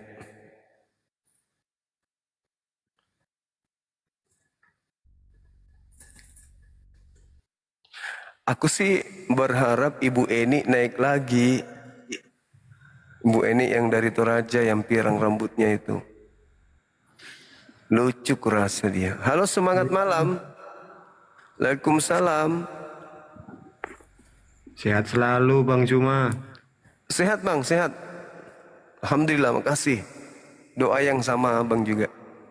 Amin. Amin. Terus perjuangkan kebenaran Islam Bang. Sip. Tapi ya. Abang kok cantik Abang? Pakai apa? Bang? Abang kok cantik?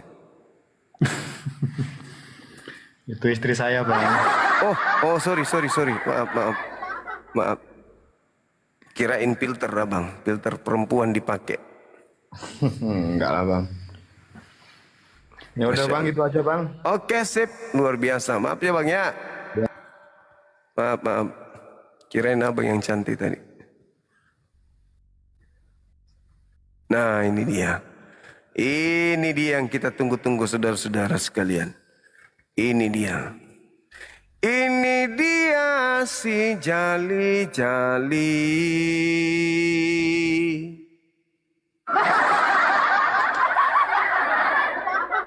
Kok nggak tampil di sini? Nah, halo semangat malam.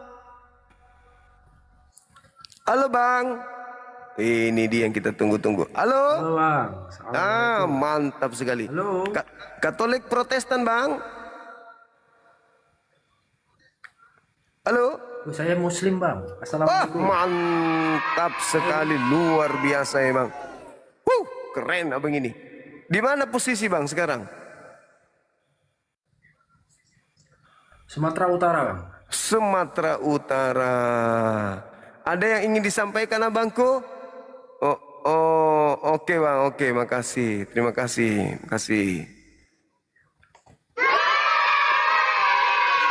Salah kawan-kawan, maksud saya yang ini yang kita tunggu, yang ini. Salah tadi. Halo, selamat malam. Malam Bang. Mantap. Masih Katolik Abang ini? Kok tahu Bang Zuma? Oh iya, dari baunya. Kecium di sini Bang. Kok asumsi gitu Bang Zuma? Bukan asumsi, dari sini udah kecium bau menyan. Silakan Abangku, buka kamera. Bang, boleh aku nanya soal topik yang selain ini? Galatia ayat 3. Buka kamera dulu. Iya, bentar. Aku cuma mau nanya soal sekte pertama kekristenan Bang. Ebionit sama Injil Barnabas itu kayak gimana ya Bang? Soalnya aku lihat-lihat di FYP itu kayak banyak informasi yang hoaxnya gitu. Aku mau nanya langsung sama Bang Zuma yang pasti tahu aslinya. Injil Injil Barnabas itu ditengarai adalah Injil Yesus yang dituliskan oleh Barnabas. Barnabas ini rekan sekerja dengan Paulus konon ceritanya kan gitu. Tapi Barnabas ini kan kalau dilihat dari literasi Bible atau Injilnya itu banyak mengupas terkait dengan Yesus yang kawin. Terus Barnabas menceritakan akan datangnya Nabi Muhammad dan seterusnya. Makanya ditolak dia. Malah diisukan Injil Barnabas itu muncul nanti di abad ke-16 katanya. Padahal Barnabas kan manusia yang hidup di zaman Yesus. Itu tidak bisa dipungkiri, Bang. Artinya sama dengan Filipus. Filipus juga adalah murid yang kemudian diperintahkan oleh Yesus untuk mengajarkan Injil. Gitu. Seperti itu. Nah, kalau Barnabas itu kan orang yang hidup di Yerusalem, hidup di zaman Yesus. Jadi kemungkinan ketika dia datang ke Antioquia bersama dengan Paulus, nah itu sangat boleh jadi Barnabas ini memang betul-betul muridnya Yesus, dalam arti kata beliau melakukan pelayanan sesuai dengan perintah Yesus. Cuman karena dia bertentangan dengan Paulus, mereka berpisah kan, berpisah kongsi pada saat itu. Begitu, Abang. Iya, Bang. Bang Zuma boleh nanya sama yang satu lagi? Iya, buka kameranya dong, Bang. Iya, bentar. Lagi di kamar ini, Bang, sama adik-adik soalnya. Adik-adik itu maksudnya apa, adik-adik?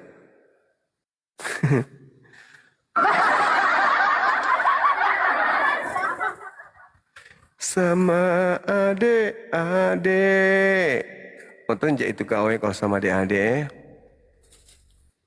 Bang Handi juga pasti mau tonji. Oji juga pasti mau, Ji. Tidur sama adik-adik, Ji.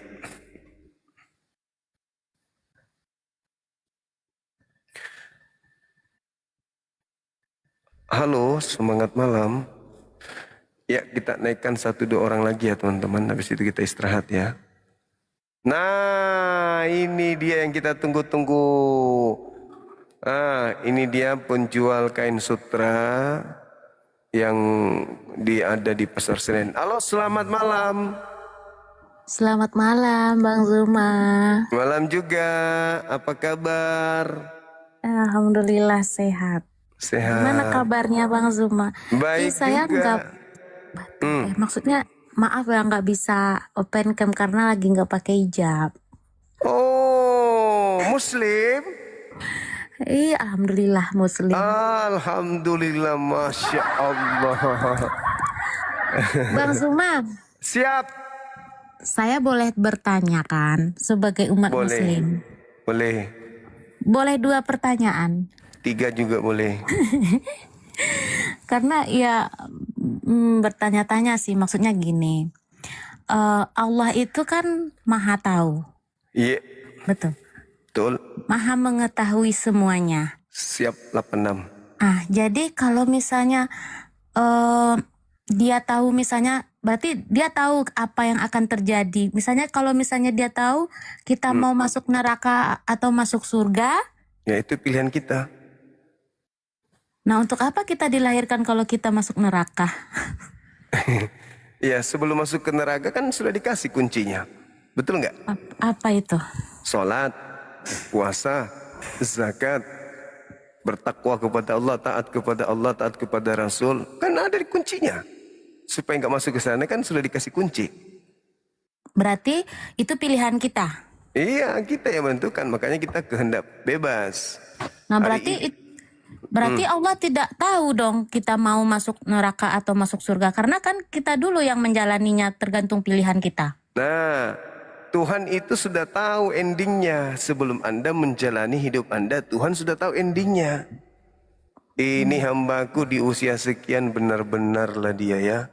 Udah dikasih, jangan kau melakukan ini, masih juga dilakukan. Ya sudah, itu pilihanmu. Aku tidak paksakan, kau yang memilih. Terus Allah ditanya, kira-kira si A ini nanti di mana? Dia di neraka. Loh, kok bisa ya Allah? Dia kan tiap hari rajin sholat. Oh ternyata Allah mengatakan tidak. Di penghujung kehidupannya dia murtad. Tidak lama kemudian dia murtad, dia meninggal. Neraka. Oh gitu. Jadi Allah sudah tahu. Ya ini di bawah banyak yang bilang kok sebenarnya ada yang bertanya ke saya seperti itu, tapi saya nggak tahu mau jawabnya gimana. Saya paham gitu. Iya. Jadi Allah tahu ini sudah di neraka tempatnya. Nanti ditanya tuh. Makanya kan di padang mahsyar itu kan ada pengadilan. Pengadilan Qadhi Rabb Jalil. Pengadilan seadil-adilnya. Nanti ketika kita hidup sudah ditentukan tuh, maksudnya sudah ditahu ini neraka. Kenapa kau masuk neraka? Dikasih lihatlah apa yang kita lakukan di bumi. Ini dosa-dosamu. 1, 2, 3, 4, 5, 6, 7. Gimana? Kamu sudah tahu posisimu waktu di bumi? Iya Tuhan. Nah, kau ke neraka. Sudah. Begitu. Kamu kenapa berzina? Ada aku perintahkan berzina? Tidak. Nah, kamu mencuri? Ada aku perintahkan? Tidak. Aku melarangmu kan? Iya. Kamu lakukan sendiri ada paksaan? Tidak. Saya sendiri yang mau. Ya sudah. Neraka bukan? Aku udah sampaikan kan? Iya. Neraka. Jadi Allah sudah tahu. Kamu sendiri kan yang mau? Iya. Bukan aku yang menentukan, bukan aku yang mentakdirkan kamu ke neraka. Tapi sebelum kau menjalani hidupmu, aku sudah tahu kau lebih memilih untuk kufur ingkar kepada aku daripada kau beriman kepada-Ku. Apakah Tuhan zalim? Tidak zalim. Buktinya, aku kasih kau mata, aku kasih kau akal, aku kasih kau hidung. Semua aku kasih samamu. Gratis pun. Ku kasih kau akal, ku janjikan kau tempat yang terindah yaitu surga. Kalau kau tunduk taat mengikuti aturanku. Tapi faktanya kau tak tunduk enggak? Enggak, ya neraka. Coba kau lihat hamba-hambaku yang beriman itu. Siang malam tak henti-henti menyembahku, ibadah kepadaku. Padahal dia enggak kaya-kaya amat. Hidupnya pas-pasan juga. Sakit-sakitan pun, tapi dia tetap kokoh imannya, mempertahankan imannya untuk beribadah kepadaku. Ku ganjar surga. Kamu kenapa enggak? Aku terlena Tuhan. Terlalu banyak ini gini-gini. Itu berarti kamu harus mau tidak mau, suka tidak suka, neraka tempatnya. Nah ada enggak yang bisa mengatur Tuhan? Enggak ada. Enggak ada. Jadi nerakanya kita dan surganya kita yang tentukan. Bukan Allah yang tentukan, kita. Cuman Tuhan menetapkan aturan. Neraka diisi oleh orang-orang yang tidak menggunakan hati, yang tidak menggunakan mata, tidak menggunakan kuping. Neraka tempatnya. Nah siapa mereka yang masuk neraka? Mereka itulah yang tidak menggunakan akalnya. Gitu. Jadi bukan Tuhan yang menentukan takdirnya. Kau kuciptakan untuk mengisi neraka. Kau kuciptakan untuk masuk surga. Tidak kayak gitu. Walaqad zara'na li jahannam katsiran minal jinni wal ins. Sungguh neraka itu akan dipenuhi oleh manusia. Kenapa bisa? Ya karena ketika dia hidup, hatinya dia enggak gunakan untuk melihat kebesaranku. Matanya dia enggak gunakan untuk melihat kebesaranku. Lisannya, kupingnya, telinganya dia enggak pakai untuk mendengarkan apa yang menjadi aturanku. Maka pantaslah mereka masuk ke dalam neraka. Karena mereka seperti binatang. Dikasih perintah, dikasih aturan. Mendengar, memang mendengar. Tapi hanya sekedar suara. Dia tidak menjalankan, dia tidak memaknai apa yang ada di dalamnya. Mereka seperti hewan ternak, bahkan lebih rendah dari binatang ternak. Gitu. Maka kau ke neraka. Karena kau manusia tapi hidupmu kayak binatang. Begitu. Jadi bukan Allah yang menetapkan kita surga atau neraka. Kitalah yang menetapkan itu. Kitalah yang menetapkan. Makanya orang beriman itu ya semata-mata beriman, berserah diri. Allahu Akbar. Besok subuh Allahu Akbar. Zuhur Allahu Akbar. Asar Allahu Akbar. Maghrib Allahu Akbar. Isya Allahu Akbar. Subuh Allahu Akbar. Begitu seterusnya. Sampai kemudian dia digiring sampai kematian. Itu orang beriman. Semua diserahkan kepada Allah. Bukan enak ini aku udah mati, besok lusa ini aku udah nyaman. Kenapa? Aku rajin sholat, rajin bersedekah, rajin zakat, umroh tiap tahun, haji udah berapa kali, aku bangun masjid, infak sedekah luar biasa, aku sudah pasti masuk surga. Enggak gitu. Bukan begitu maksudnya menyembah kepada Allah itu, enggak kayak gitu. Semua diserahkan kepada Allah. Allahu Akbar. Serahkan kepada Allah. Sakit, serahkan kepada Allah. Miskin, serahkan kepada Allah. Diuji, semua kepada Allah. Ikhlas. Allah, apapun yang terjadi, hanya Engkau ya Allah. Ikhlas.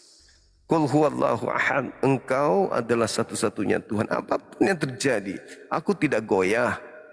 Sama seperti Nabi Ayub.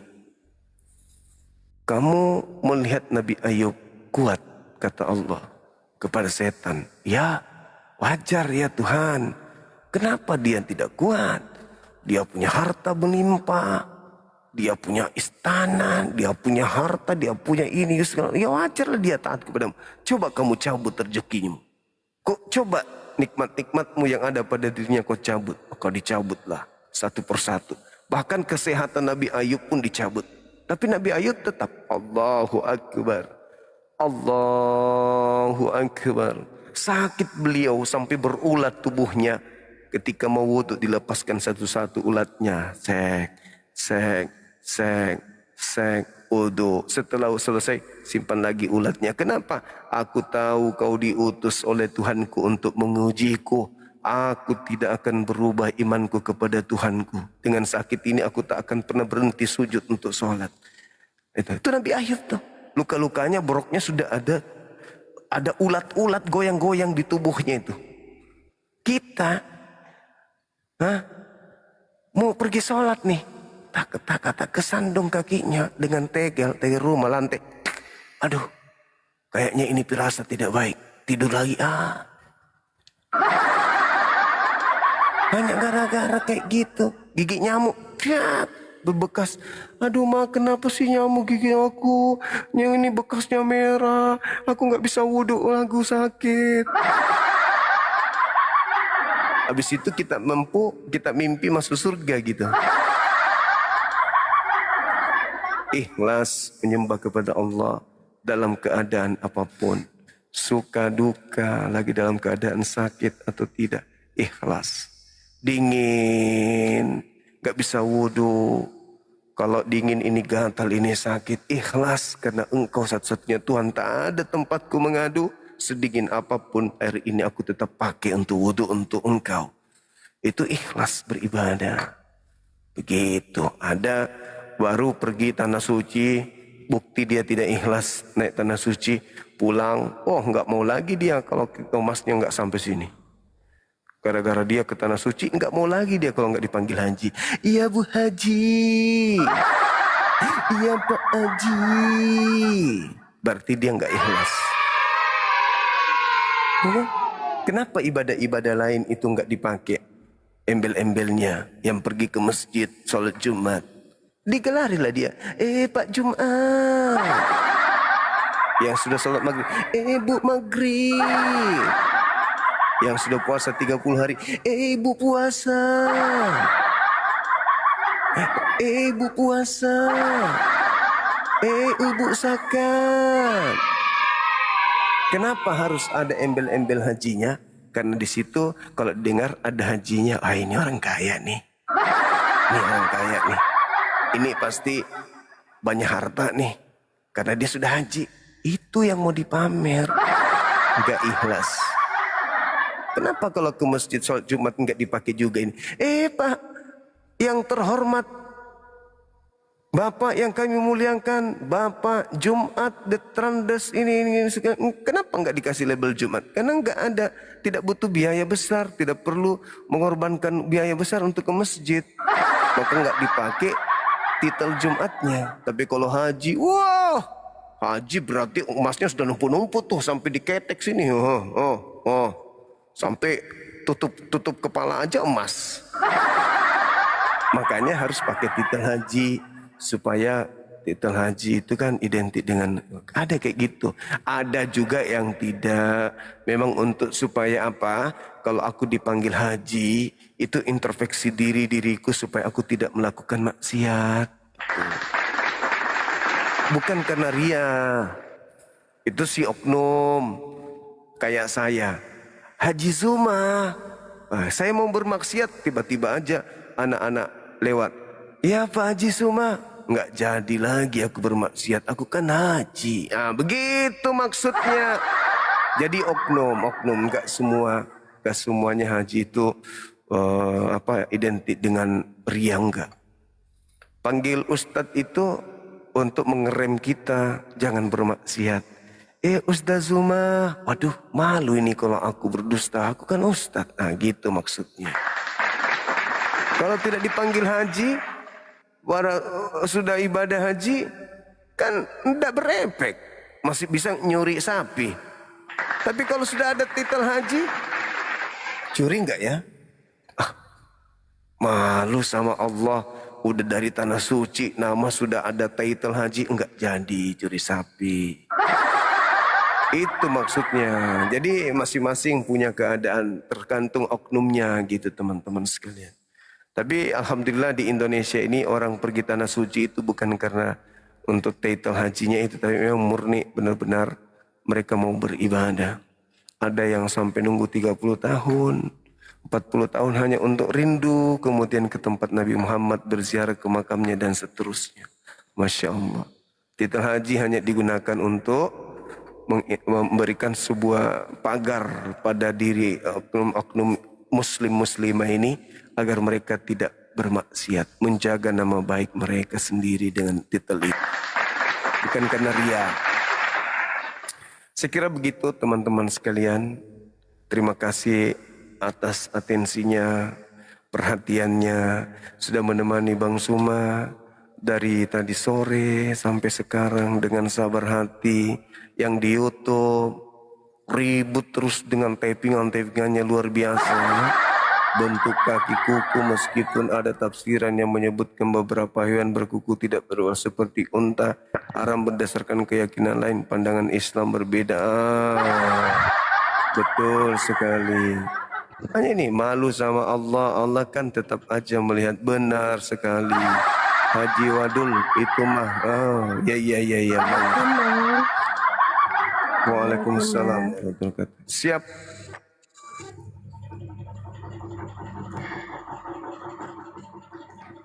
Bang, salam kenal ya Bang Yasa dari Kalimantan Barat. Saya mau bertanya Bang, tapi masih bergetar aja. Saya mau bertanya sebagai orang Muslim. Saya kan waktu masih kecil bertetangga banyak sama orang-orang Katolik. Bentar ya Bang ya, semua tarik nafas dulu. Habis lari? Jadi nggak tahu Bang, takut aja kayak ketemu siapa gitu ya. Jadi gini Bang. Iya. Jadi gini Bang. Nama saya Haji Zuma. Ya salam kenal Bang ya. Nama saya Dayang Lini dari Kalimantan Barat. Begini Bang. Siap. Waktu saya masih kecil Bang, saya itu banyak berteman bersama orang-orang Katolik. Iya. Ya, begitu. Dan kebetulan juga rumah saya dekat dengan gereja. Jadi pas masih kecil itu mungkin ya kesadaran mungkin nggak sepenuhnya ya Bang ya, kita berteman sama siapa.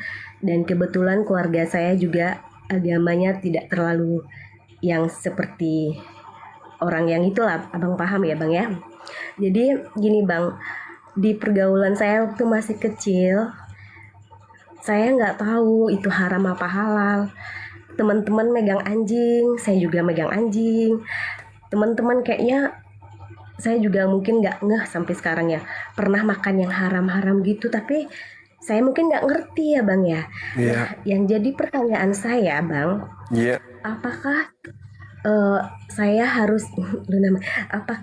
harus dimasukin Islam lagi, disahadatkan maksudnya Bang ya, atau cukup pakai air tanah atau apa gitu, yang banyak yang ngomong mending dimandiin pakai air lumpur atau mending dicuciin tangannya pakai air tanah atau gimana gitu Bang. Jadi saya bingung gitu Bang.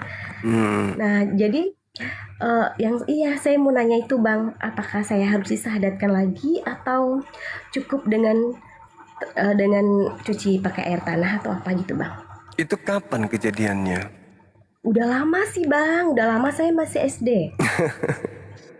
Iya. Belum main film waktu itu belum? Belum main film. Oh belum. Iya Bang. Makanya saya juga bingung Bang, apa harus disahadat. Dan saya juga mungkin dulu nggak ngeh ya Bang ya, mungkin pernah makan yang enggak. Ya namanya anak-anak ya Bang ya. Iya. Ya, dan kebetulan kan dekat gereja Bang. Jadi kalau teman-teman sholat, teman-teman beribadah, saya kadang ikut Bang. Iya. Coba kita baca Al-Quran surah Al-Isra. Kalau nggak salah ayat berapa itu? Ayat 15 kalau nggak salah. Ada yang bisa baca teman-teman? Al-Isra ayat 15. Di bawah ada yang tahu? Ayat 15 dari surah Al-Isra, apa yang Allah katakan di sana?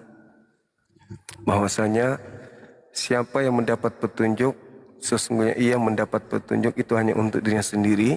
Siapa yang sesat, sesungguhnya dia akan menanggung kesesatan yang menimpa dirinya. Jadi seorang yang berdosa tidak akan memikul dosa orang lain. Kata Allah, aku Tuhan tidak akan menyiksa seseorang hingga kami mengutus seorang rasul. Rasul artinya Islam. Islam artinya setelah sampai kepada orang itu Islam, mereka tahu hukumnya, mereka taat kepada hukum itu, maka memperoleh amal. Tidak taat kepada hukum itu mendapatkan dosa. Permasalahannya Anda nggak tahu. Iya kan? Belum tahu kan? Nah, berarti nggak ada hukum bagi orang yang tidak tahu. Kecuali sudah tahu. Lalu kemudian dilanggar, itu baru dihitung berdosa. Kalau belum tahu, ya nggak apa-apa. Udah gitu satu Bang, karena saya banyak berteman sama orang Katolik. Tapi sekarang kan sudah tahu kan, udah tahu, jangan lagi diulang Sudah kan. tahu. Ya. Dan saya jarang itu Bang, puasa ya Bang ya, tapi nggak pernah bayar kalau pas lagi dapet gitu apa tuh, nggak pernah bayar hutang kalau puasanya. Itu gimana Bang? Ya, bayar.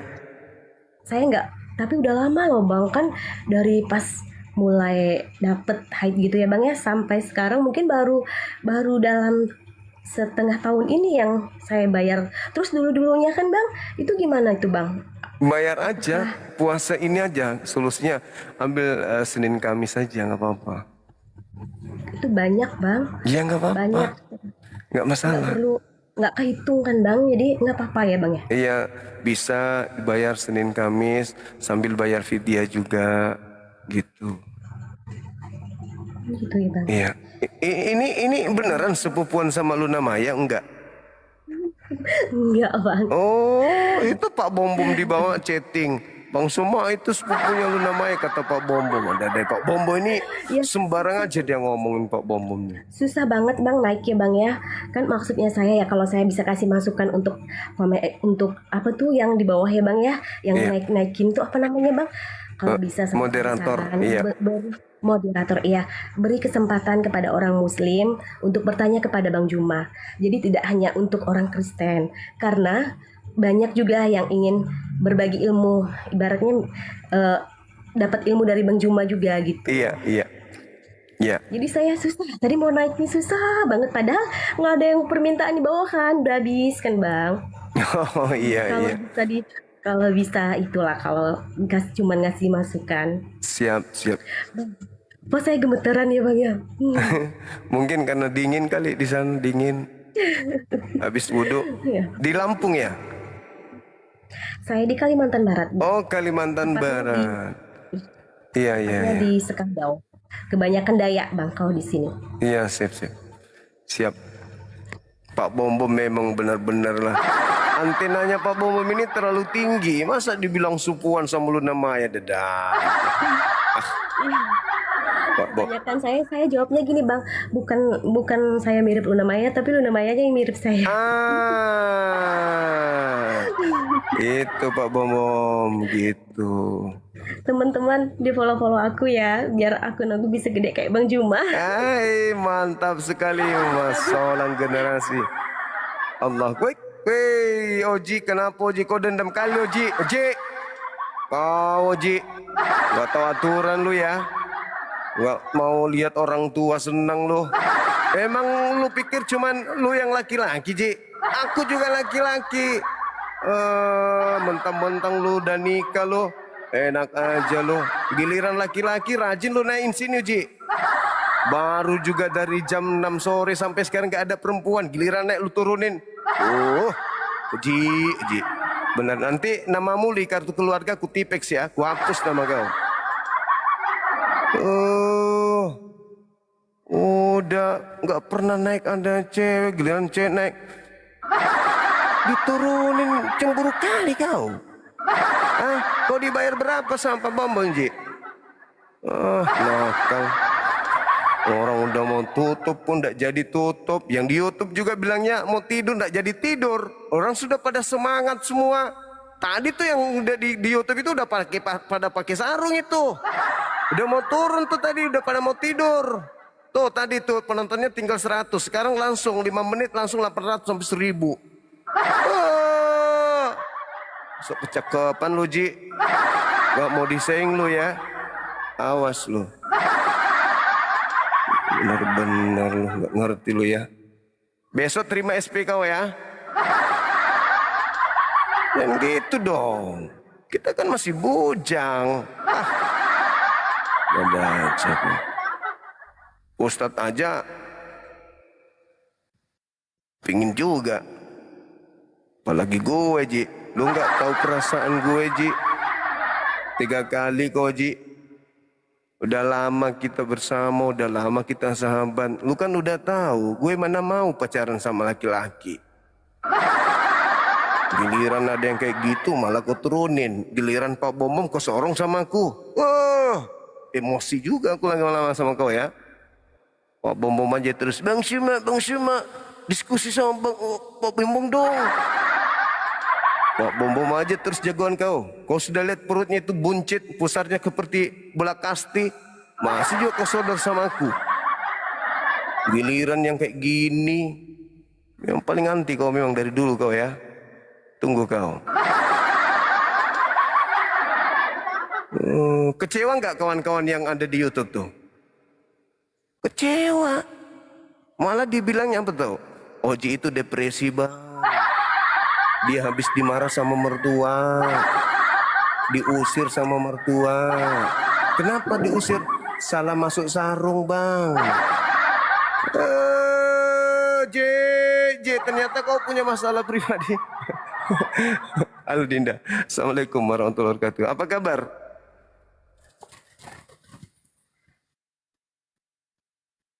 Masih termute.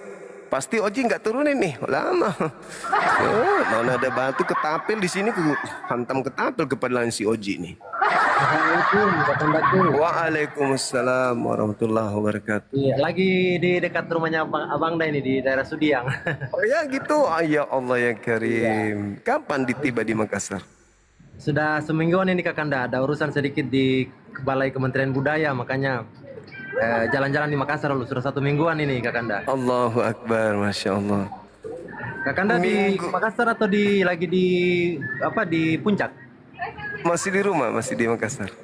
Oh iya, nanti kalau ada waktu-waktu luang Kakanda mau izin mampir kalau ada waktu luangnya Kakanda. Siap. Siap. Itu aja Kakanda izin menyapa. Oke. Ya. Makasih. Sehat terus, sukses selalu ya. Siap. Assalamualaikum warahmatullahi wabarakatuh. Waalaikumsalam warahmatullahi wabarakatuh.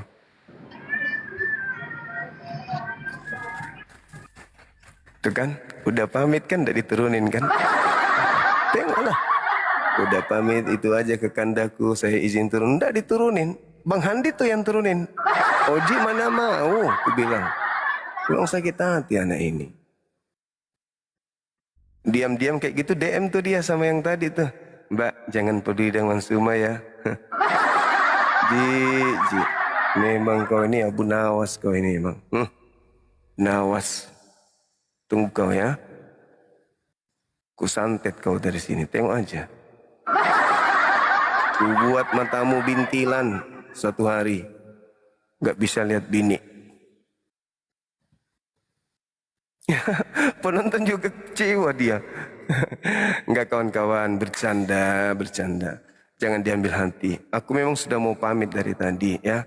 Kepada Mbak yang tadi mohon maaf ya, di sini memang komalnya untuk lintas agama.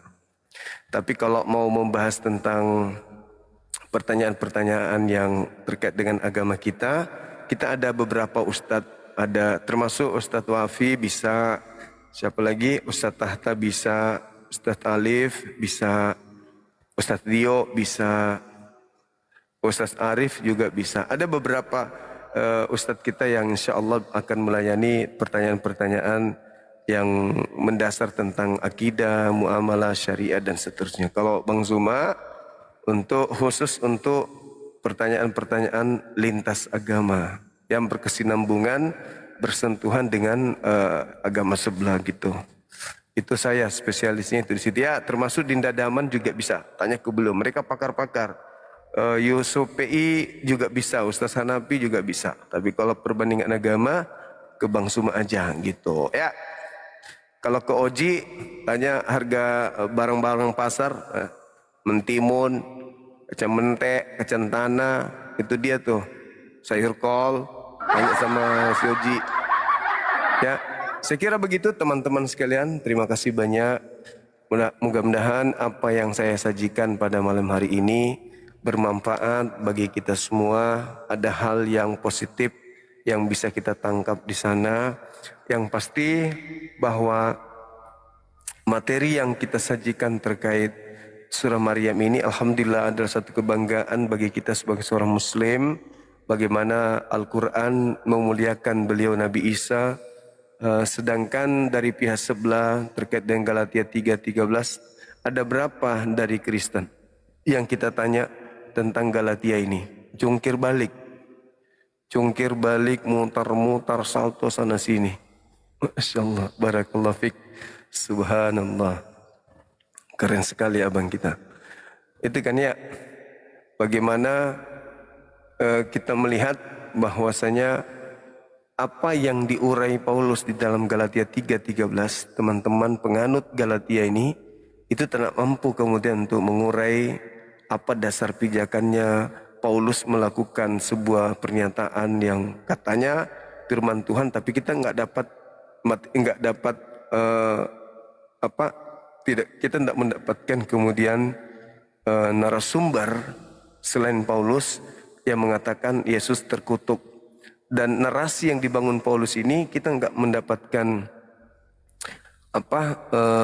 informasi dari Bible bahwa itu adalah firman dari Tuhan yang mengatakan itu. Nah ini jadinya masalah besar bagi orang yang menggunakan akal. Bagaimana mungkin orang yang suci dimuliakan kok bisa berubah menjadi kutuk? Tapi itu iman, itu kepercayaan saudara kita Kristen. Karena mereka memiliki amanat agung untuk memurtadkan kita, maka kita wajib hukumnya bertanya. Itu loh teman-teman. Wajib hukumnya kita bertanya, kok bisa? Katanya Yesus yang datang setelahnya adalah roh kebenaran yang memuliakan dia. Tapi kok bisa di Paulus ada roh yang datang kepadanya mengajarkan Yesus itu malah menjadi kutuk. Begitu. Sahabat laki, barakallahu fik. Seperti itu teman-teman sekalian, Masya Allah, terima kasih banyak yang mendukung channel kita, yang mendukung kemudian live kita ini. Dan juga terima kasih kepada yang ada di YouTube. Masya Allah, I love you full teman-teman yang ada di YouTube. Saya doakan senantiasa antum semuanya yang di YouTube dan di TikTok. Kiranya Allah memberikan kemudahan di setiap urusan kita yang baik. Urusan-urusan kita dalam urusan duniawi, dalam urusan akhirat yang baik. Untuk keluarga itu diberkati oleh Allah dan dimudahkan oleh amin. Yang terpenting seluruh doa-doa kita yang baik itu diijabah oleh Allah. Amin amin ya rabbal alamin. saudara laki, barakallahu fik. Sekira cukup teman-teman sekalian. Mohon maaf ketika ada kata-kata yang kurang berkenan, ada candaan yang kurang berkenan. Mohon maaf, semua itu saya lakukan sebagai upaya untuk menghibur sahabat. Kita santai, rileks, tetapi ada yang bermanfaat. Intinya, saudara kita dari Kristen tidak memberikan jawaban yang maksimal. Kenapa Paulus kemudian mengajarkan Yesus mati dengan jalan kutuk? Titik. Kita penasaran bukan? Kita minta orang-orang yang intelek dari mereka untuk menjawab itu. Penasaran bukan?